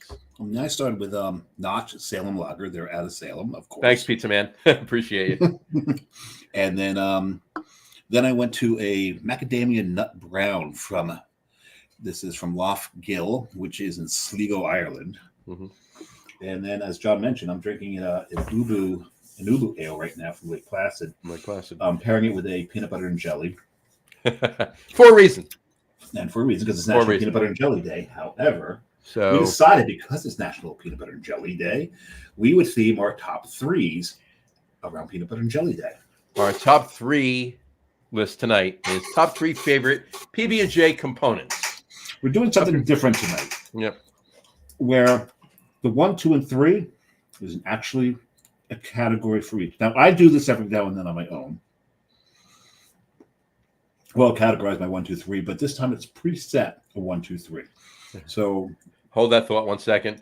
Brendan Forbes just chimed in. He said, "Good work keeping it local, John." Thanks, Brendan. Appreciate it. Appreciate it, Brendan. We do keep it local quite a bit. We tried to do the best. So the first category, and it's the components of a peanut butter and jelly sandwich, like we said. So the first one could be your favorite peanut butter to use. Number 2 is going to be your favorite jelly to use. Number 3, your favorite bread. Those are your 3 components of a PB&J. 100%. So exactly. So Samurai, why don't you kick us off? So for peanut butter, I don't know. Maybe because I grew up on it because, my mom didn't have a lot of money. She was a waitress. But it was really just a ShopRite brand peanut butter, which is now Bread and Basket. Bowl and Basket. Huh? Bowl and Basket. Bowl and Basket. You're right. Bowl and Basket. That was always my favorite. But, we mostly have Skippy in the house. So we do this. So we do the Skippy. So that's my peanut butter. That's on this is the Skippy. But given my druthers, which is a great brewery in Saratoga, by the way, given my brothers, just really the plain peanut butter from Bowl and Basket from ShopRite. There's it's low in sugar, and I like that because the whole point about a peanut butter and jelly is that salty and that sweet component contrasts. So when you get a sweet peanut butter that's got too much sugar in it, you ruin the balance. 100%. When it comes to jelly, and I'm saying jelly, it is peanut butter and jelly. Some people like jam. That's your choice, but I want the jelly. Jam's easier to spread, yes, but I'm just drizzling it onto the peanut butter at this point. Because I don't know about you, John. I put peanut butter on both sides, both pieces of bread. I'll tell you when I get there. And then the peanut butter goes in between. But for me, it's grape. It's always been grape. I know some people like raspberry or strawberry, whatever. I like grape. And, and with a name like Schmuckers, it's got to be good. So Schmuckers grape jelly for me. It's Smuckers, not Schmuckers. All right. I've been learning too much German, so I went with Schmuckers. There's so many schmucks out there. Now, bread. there's the classic back in the day. You had it on the Wonder Bread. It's stuck to the roof of your mouth, and that's nice and nostalgic. But for me, I like a toasted Thomas's English muffin. I love that. I love how the peanut butter melts into the nooks and crannies, and then it just drizzles over the sides. And so if you've done a peanut butter and jelly right, you should be a mess. You should be a mess afterwards if you do them the way I like to do them. Yep. What about you, John? Time for me. All right. Yeah? All right. Well, I will go along and concur with a few things for you. Okay. Which we call it? The bowl and basket peanut butter. Awesome. No. I'm getting somewhere with this. I'm agreeing with you like 100% on that. It's what we have. If you go downstairs right now in our cupboard is a jar of bowl and basket, Peanut not butter. chunky, regular, smooth, regular, creamy peanut butter. Chunky has its place, Right. but not my PB&J. Right. So that's what we use day in, day out. I grew up on Skippy. Okay. I grew up on Skippy. Which is All right. what this is my second. I grew up on Skippy, and when Jess and I years ago, she grew up on Jif. All right. So we got together. I grew up on Skippy. She grew up on Jif. What do you think we start again? The other brand. No. No. Jif, because right. you're wrong. Right. So it took me a little while, but I got used to the Jif, and then obviously somehow that morphed into bowl and basket. So Jif to me is a little too sweet. It's a little sweet, but yeah. But anyway, for this particular purpose, for this particular list, my favorite peanut butter for a PB&J, my favorite peanut butter, period, right at the moment, is bowl and basket. I'm agreeing with you, but my favorite peanut butter for PB&J is Skippy Chunky. Really, I don't put Chunky on my PB&Js. That's my favorite for Okay. PB&J. Skippy Chunky. All right. My favorite jelly. All right. I'm with you. I've had jams. I've had strawberry. I've had raspberry. I've had Smucker's. I've had others. I've had Smucker's grape jelly. Smucker's grape jelly is good, but the kid in me for PB&J, I want Welch's grape jelly. That's what you grew up on, right? Welch's grape jelly is what I grew up on, right? And when I grew up too, that was the thing. Went back to the peanut butter really quick. We always had creamy and chunky because my mother liked the creamy peanut butter. My father liked chunky peanut butter. Well, he is a little nutty, so he's a little nutty, yeah. right? That's I kind of had both, but yeah, I had a PB&J, Chunky, Skippy, and Welch's grape jelly. But I'll throw a curve. For years and years and years, I loved just a plain old Wonder white bread, like you said. Right. It's nostalgic. It does its job. Even toasting it a little bit, very lightly, just like 1 or 2 on the toaster, right? Just because if you put it to 3, it burnt to a crisp. Right. Yeah. And I have done many times. That's all the formaldehyde in it. That's what it is. Right. And I have done Thomas's English muffins as well. And by the way, you're going to make a Thomas's English muffin PB&J, get the sandwich English muffins. Yeah, but here's the thing: when I do it, I don't make it a sandwich. It's open face. Open face. So you put peanut butter and jelly, and then peanut butter and jelly on the other side. Yes, exactly. There you go. That's not a bad idea. I've actually done that. I love doing them. And to answer your question before, I definitely do. I peanut butter both sides of the bread and put the jelly in the middle. That's what I do. I do the same thing. But for many years now, Dave's 7-grain bread or Dave's whole grain bread. That stuff is delicious. It's such a damn good bread. I use that on peanut butter and jelly all the time. It's not related to me. It's not your 7-grain bread. It's another Dave, and it's not Campanile either. No, it's not. There you go, Dave. You've not been invited on the show, but there's 2 mentions in one show. There you go. Which we call a couple of so those are mine. A couple of comments to catch up on. Doug Smith said peanut butter and fluff game over. So Fluffernutter is a whole different thing. This is PB&J. Today's National Peanut Butter and Jelly Day, Doug. So that's why we went. And Fluffernutters, it's funny because John knows this story. When I lived in Rhode Island, the guy who lived above me was a stoner and a half, and he smoked the dankest stuff that it came through his floor into my apartment. And I didn't realize I was getting a contact high until one day at 2 a.m. I'm making myself a fluffernutter. And that's when I realized, yes, I'm getting contact munchies.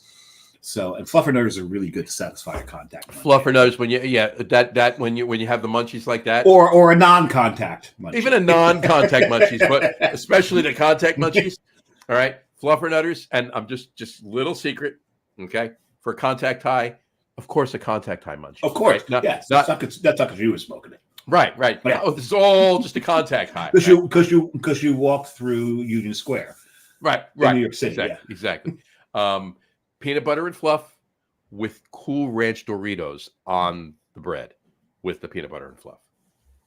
Sweet and savory. That's so crazy that might work. It does. Well, the thing is, and now everyone's going to go, ew. One of my favorite sandwiches growing up as a kid, peanut butter and Miracle Whip. Oh yeah, so good. Yep. But people look. One of my favorite sandwiches growing up as a kid, salami and peanut butter. Yeah, this stuff works. And peanut butter, sweet and savory. It's all about the sweet and savory. Anybody who knows Criff's dogs knows the Criff dog that's got peanut butter and pretzels on it. Mm-hmm. That's and peanut butter, bacon, and pretzels, right? The Criff dogs. Yeah, it's a bacon wrapped hot dog with peanut butter, pickles, and potato chips. That's it. That's the one.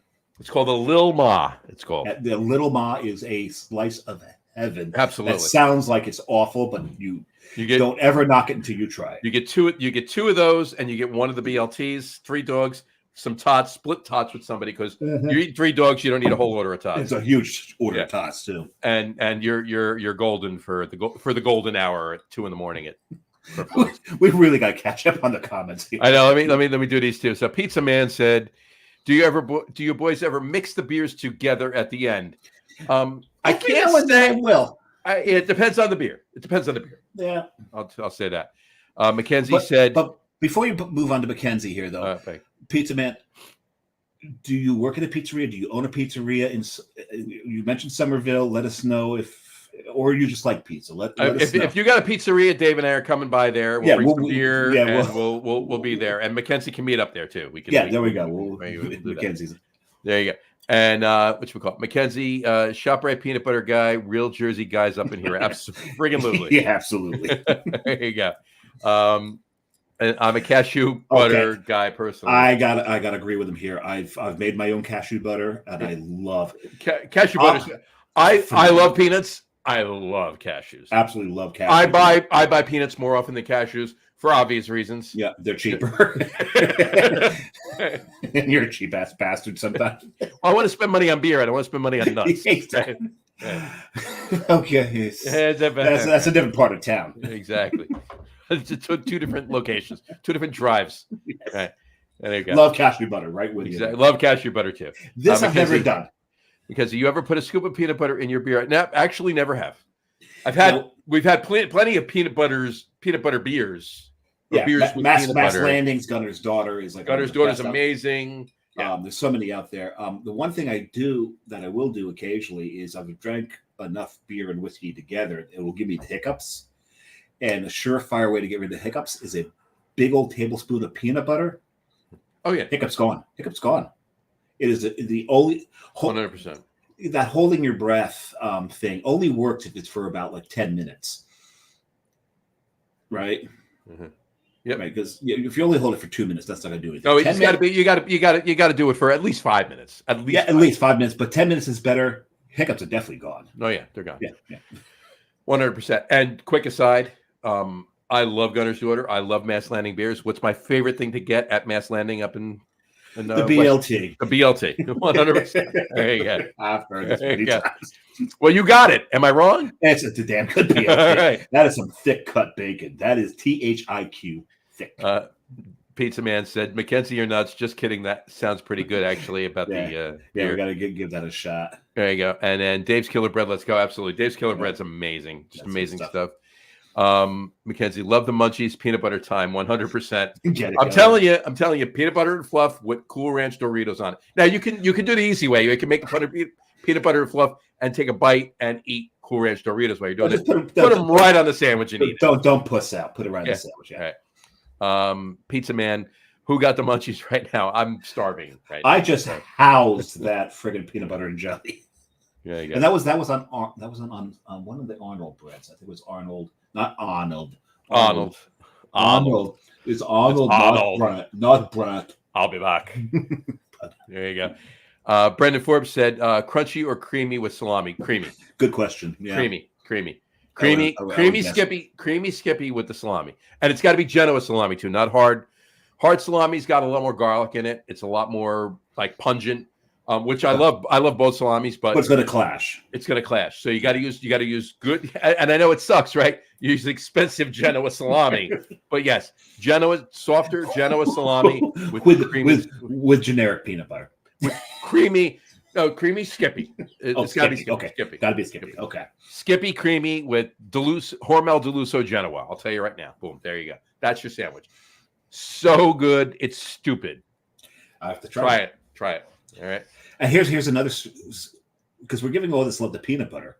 However, if you get the Kraft cheddar mac and cheese, right, half a tablespoon. Get a bowl of it. Put about half a tablespoon of grape jelly in it. Really? Trust me on this. Not too much, because it'll overtake it just enough. Half a teaspoon, half a tablespoon. Half a tablespoon into a bowl. Mm-hmm. Stir that in. Once it's done, then put it in. Yeah. Once you've served it to yourself, then put it in.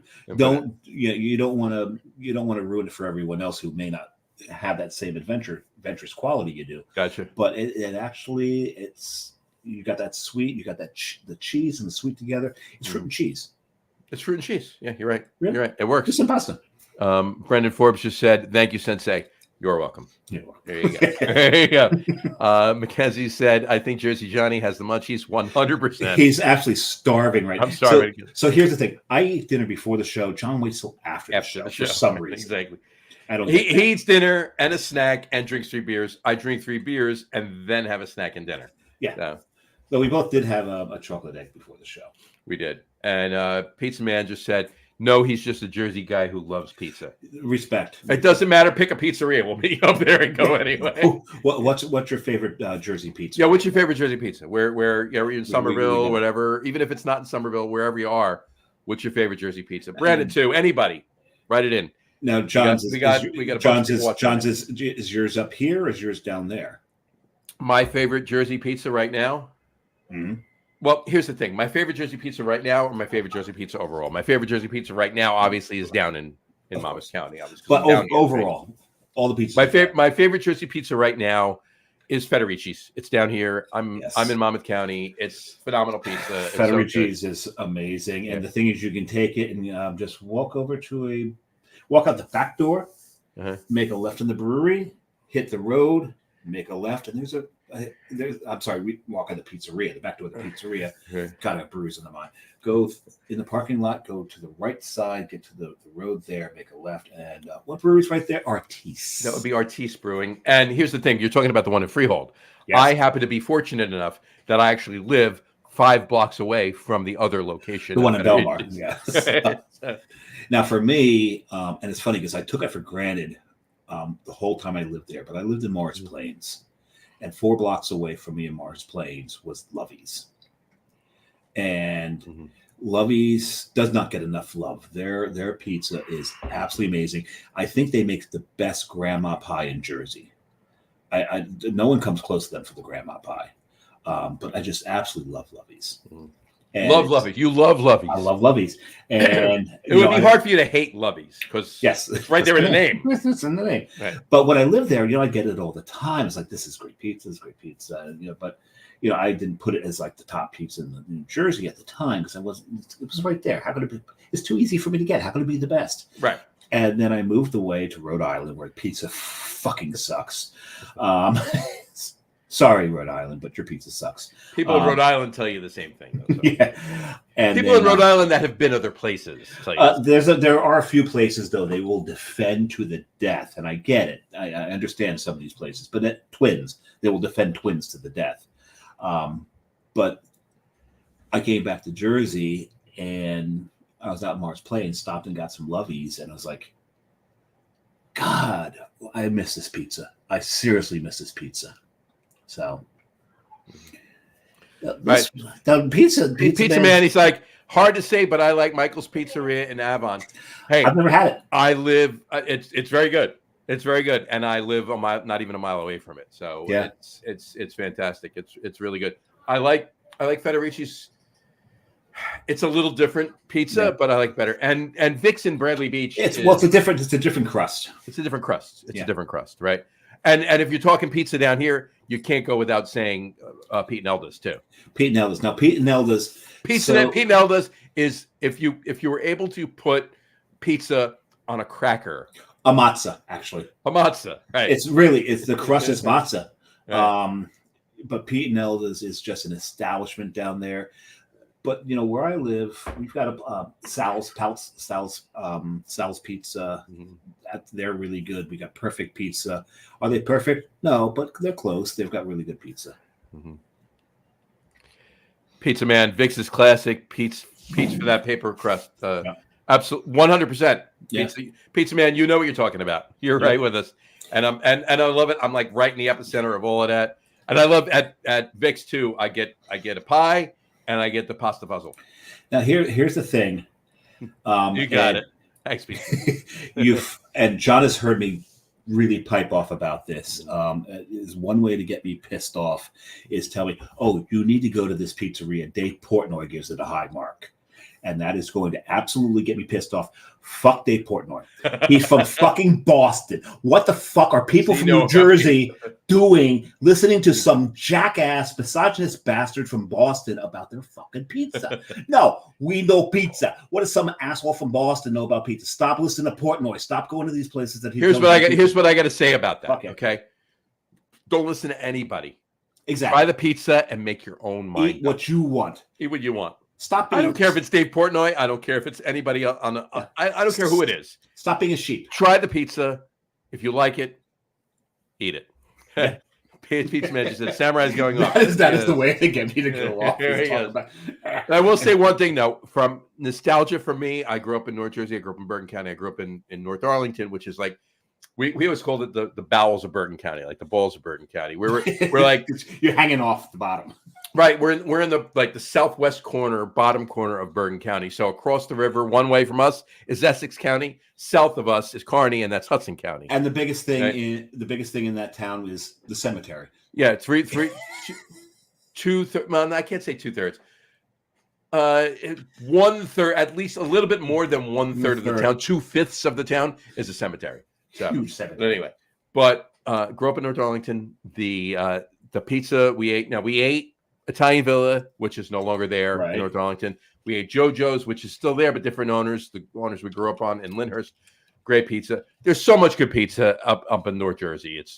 You can't throw a rock and not hit a good pizza place. But we always ordered Pizza Land. Now, if you're familiar, Pizza Land. If you're familiar with Sopranos, okay. Almost at the end of the intro of every episode of Sopranos, as Tony's driving back to his house, he passes Pizza Land.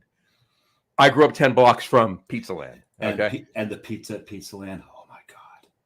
That is some amazing pizza. Right.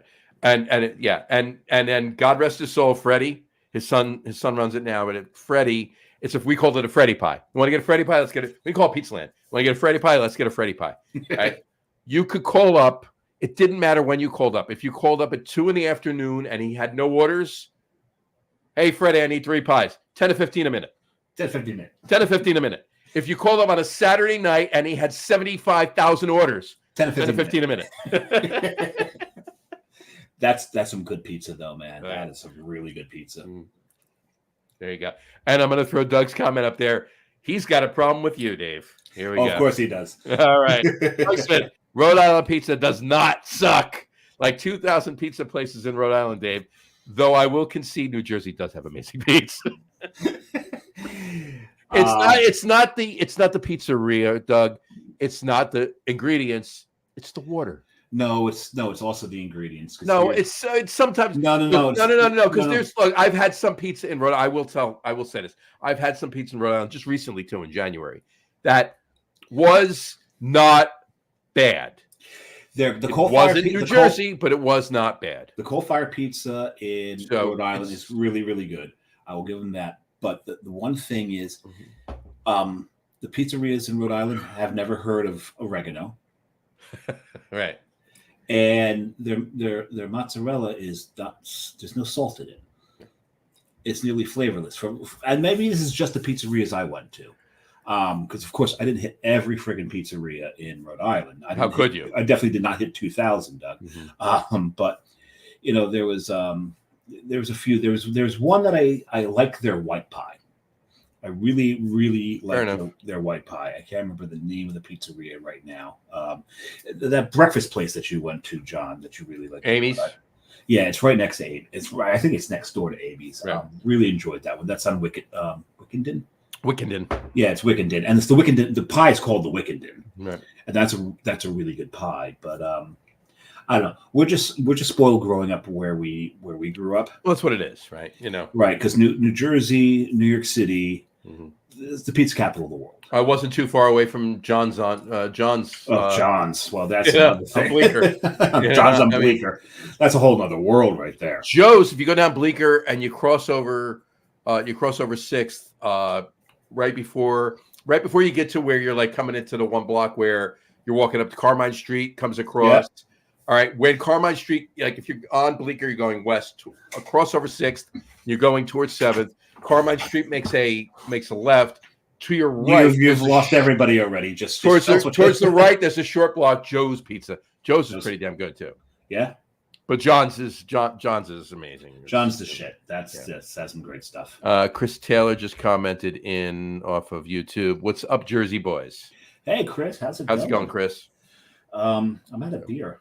I am too, and I'm hungry. And we've been on the show for 2 hours. So. We promised we'd do a thing. We would. That's what I'm saying. So you might want to get a half a beer. I got a little bit more. Actually, no. I'm going to grab some whiskey. You're going to do whiskey? Well, you know what whiskey I'm going to grab here. I know what whiskey you're going to grab there.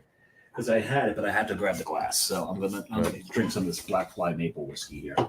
Sean, have you had it yet? Oh yeah. Oh, okay. So you're not cracking it open right now. No, not cracking it open. It's down a little bit. And so just picture an Irish whiskey. Picture Jameson with maple flavor. Is that right? Very light maple flavor to an Irish whiskey is what this tastes like.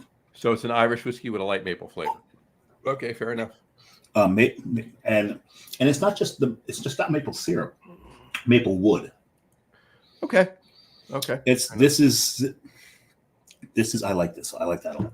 Very nice. Chris Taylor also commented. He said, "I'm new to the show. Do you guys ever do beer chugs? Would be cool."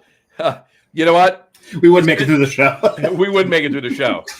We have done it on the show, but only to finish up the beer we were drinking, so we can open the next one. So, with an actual proper beer chug. So now, not a bad idea for an actual show. We have had a really good beer chug on the show once. Well, that's true. That's true. He's done it a couple of times. He's done it a couple of times. We've got a regular on the show from Terlingo, Texas.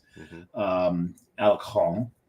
Oh God! Now I need some mezcal. Alacron. And Alacron, he can actually can chug. What he does, he takes the can. He doesn't use anything but his fingernail. His fingernail. He can poke a hole in the bottom of the can and then shotgun it. He doesn't need anything else. So nope. So there's been chugs on the show. We tend not to do it because there are times, even at the beginning of the show, we're not overly coherent. But we like to try to keep some sense of coherency. Chris Taylor just said nice, and he said considering doing a chug competition. Let us know. We will come. Where are you at, Chris? You in where are you writing in from? We don't know if Chris is he or she, so you assumed he. Did I didn't say he? I said where are you? So where are you writing in? No, from? you didn't say he. So we'll see. But it's a chug cup. Doug Smith said, you've got to have Tom and Tony on for chugs, real pros. Well, funny you should say that, Doug. So let's find out what Tom has to say about that. Please welcome to the show, Tom Mulvihill. Please. You up for a chug competition there, Tom? There you go. Can you hear him? I can't hear him. I can't hear a word he's saying. Tom, your mic is failing you right now.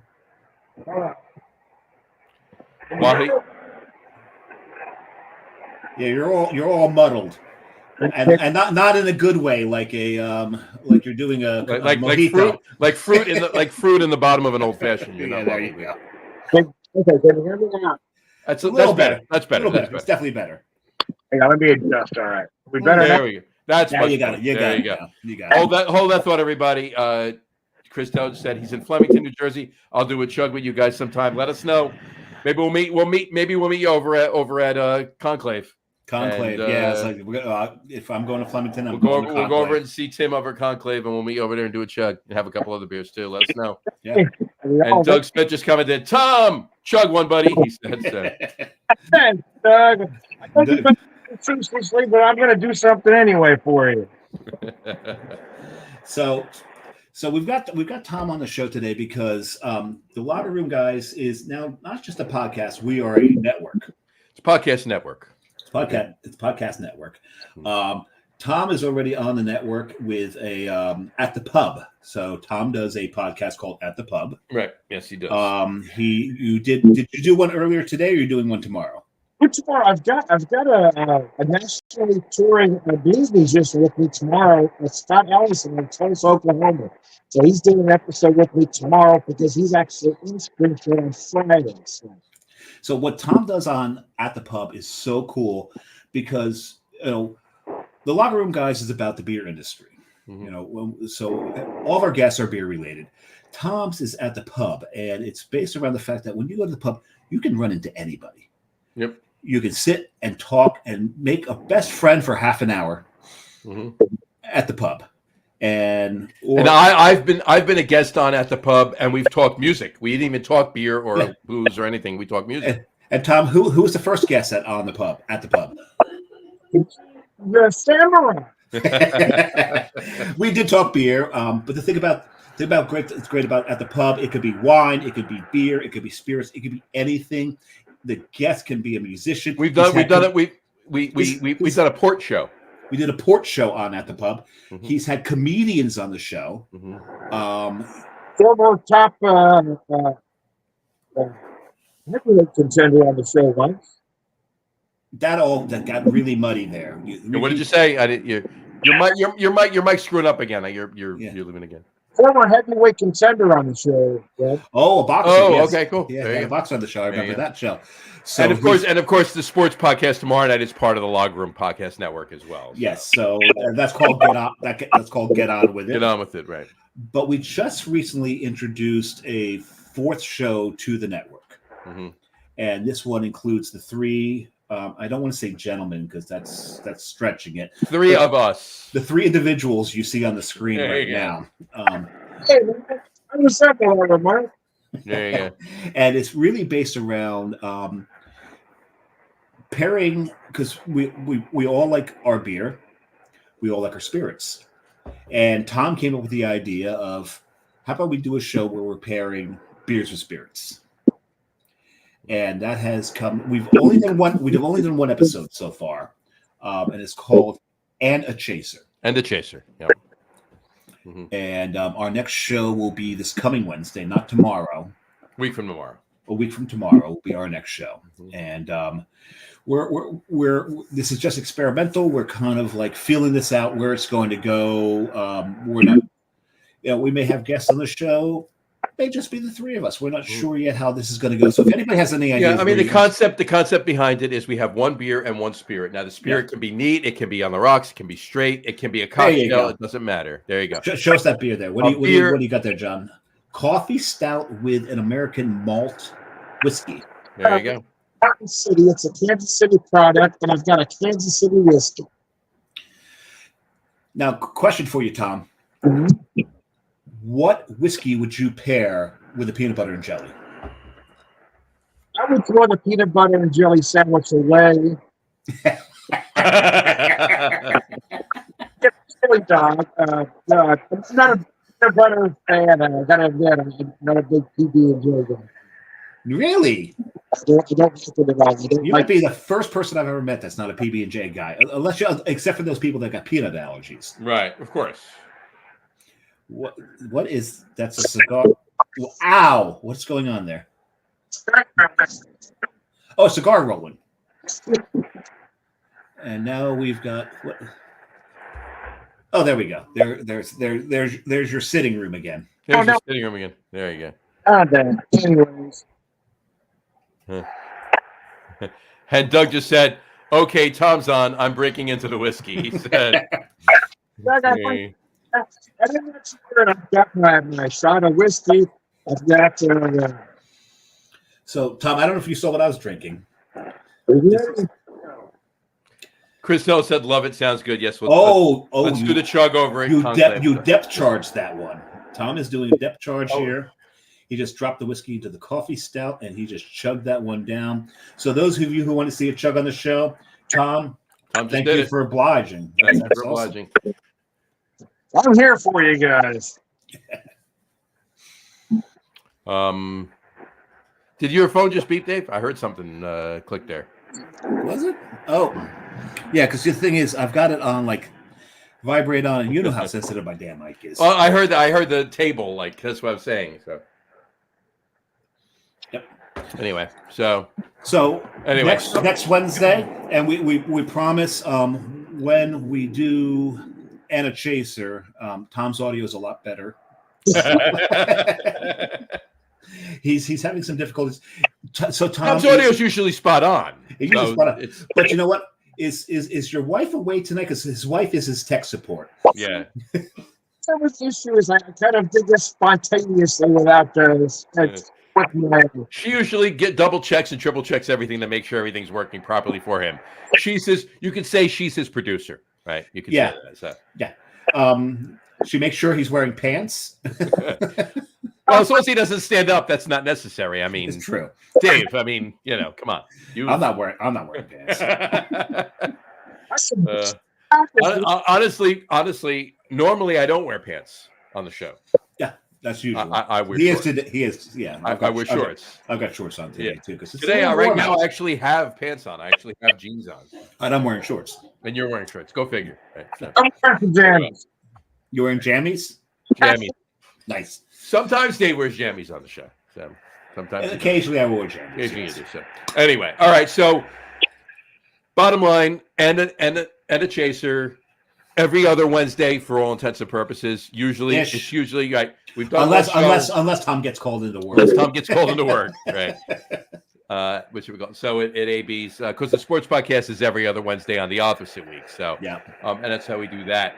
But yeah, there's four shows on the Logger Room Podcast channel, Logger Room Podcast Network.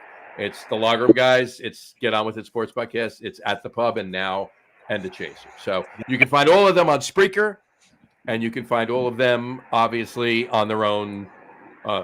You're foreshadowing the outro. No. I'm just saying you can find all of them on their own channels as well.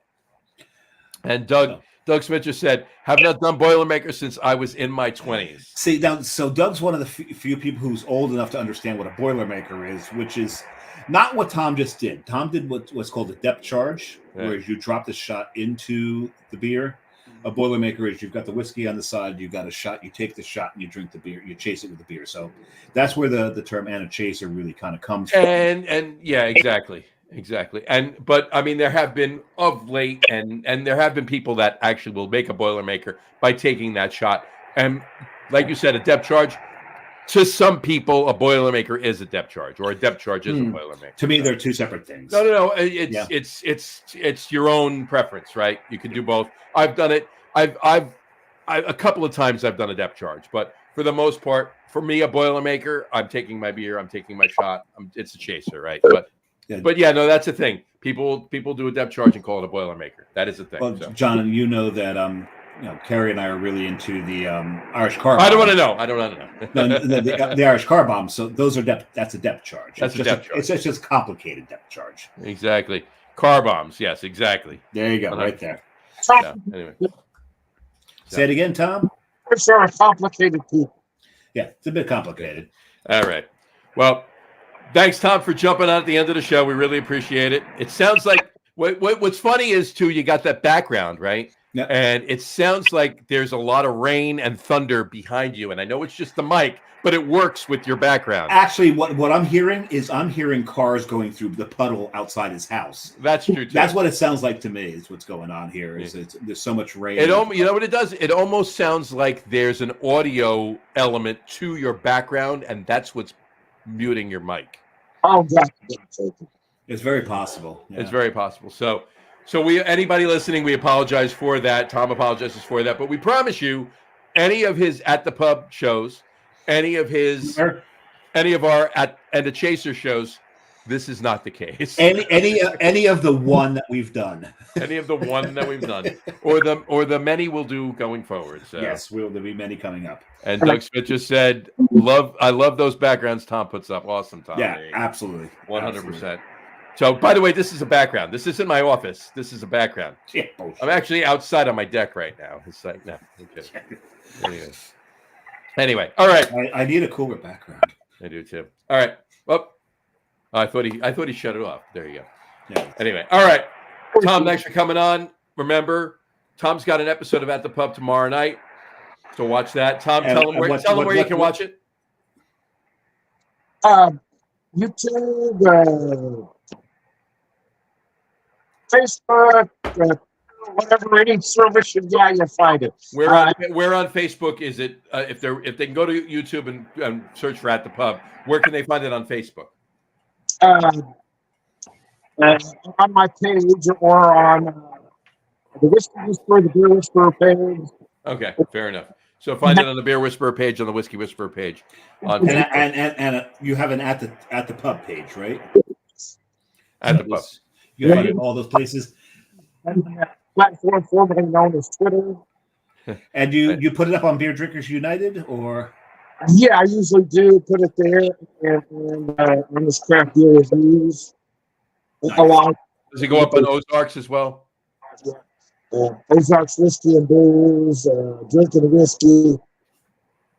So it's in a lot of places. So just search for the At the Pub and the Whiskey Whisperer. And then next Wednesday, so 8 days from now, will be the next episode, next installment, if you will, of End of Chaser. So yes. We'll post that. We'll post the link to that on. It's going to be on Facebook, End of Chaser. So it's facebook.com/End of Chaser. That's the name of that Facebook page. And it also, you can watch it on YouTube as well on the Log Room channel on YouTube. So anyway, all right. On that note, we will wrap up the show for today. We want to thank everybody for watching. And for those of you just listening to the audio podcast, thank you for listening. Don't forget to visit our website, www.logroom.com. That's LAGEROOM.com. And please remember, like us and follow us on all of our social media, Facebook, Twitter, Instagram, and of course our YouTube channel. All of them are at The Log Room. Remember, we go live with the video podcast on Facebook, YouTube, X, formerly Twitter, and Twitch every Tuesday night around 6:30 p.m. Eastern Time. And for those of you who just want to listen to the audio podcast, you can do so on Spreaker, on our audio host Spreaker, as well as iHeartRadio, Apple Podcasts, Spotify, Odyssey, Audible, Google Podcasts, Amazon Music Podcast, TuneIn, Podcast Addict, Castbox, Deezer, Podchaser, Listen Notes. Holy crap. Pardon me. Pretty much anywhere you can find an audio podcast. Yeah, I know. Pretty much anywhere you can find audio podcast, you'll find the Log Room Guys Craft Beer Podcast. And if you haven't done so already, please subscribe to one or more of those feeds, and you will never miss a show. Again, thanks for following along with us. Have a great rest of your week. Have a wonderful weekend. Tom, thanks so much for coming on the show at the end here.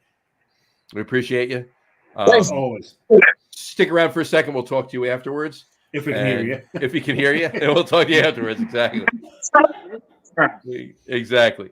And drink a lot of beer, but drink responsibly. And we'll talk to you next week, folks. Take care. Absolutely. Cheers. Care. And Doug Smith said, fun show, guys. Cheers. Cheers, Doug. Cheers.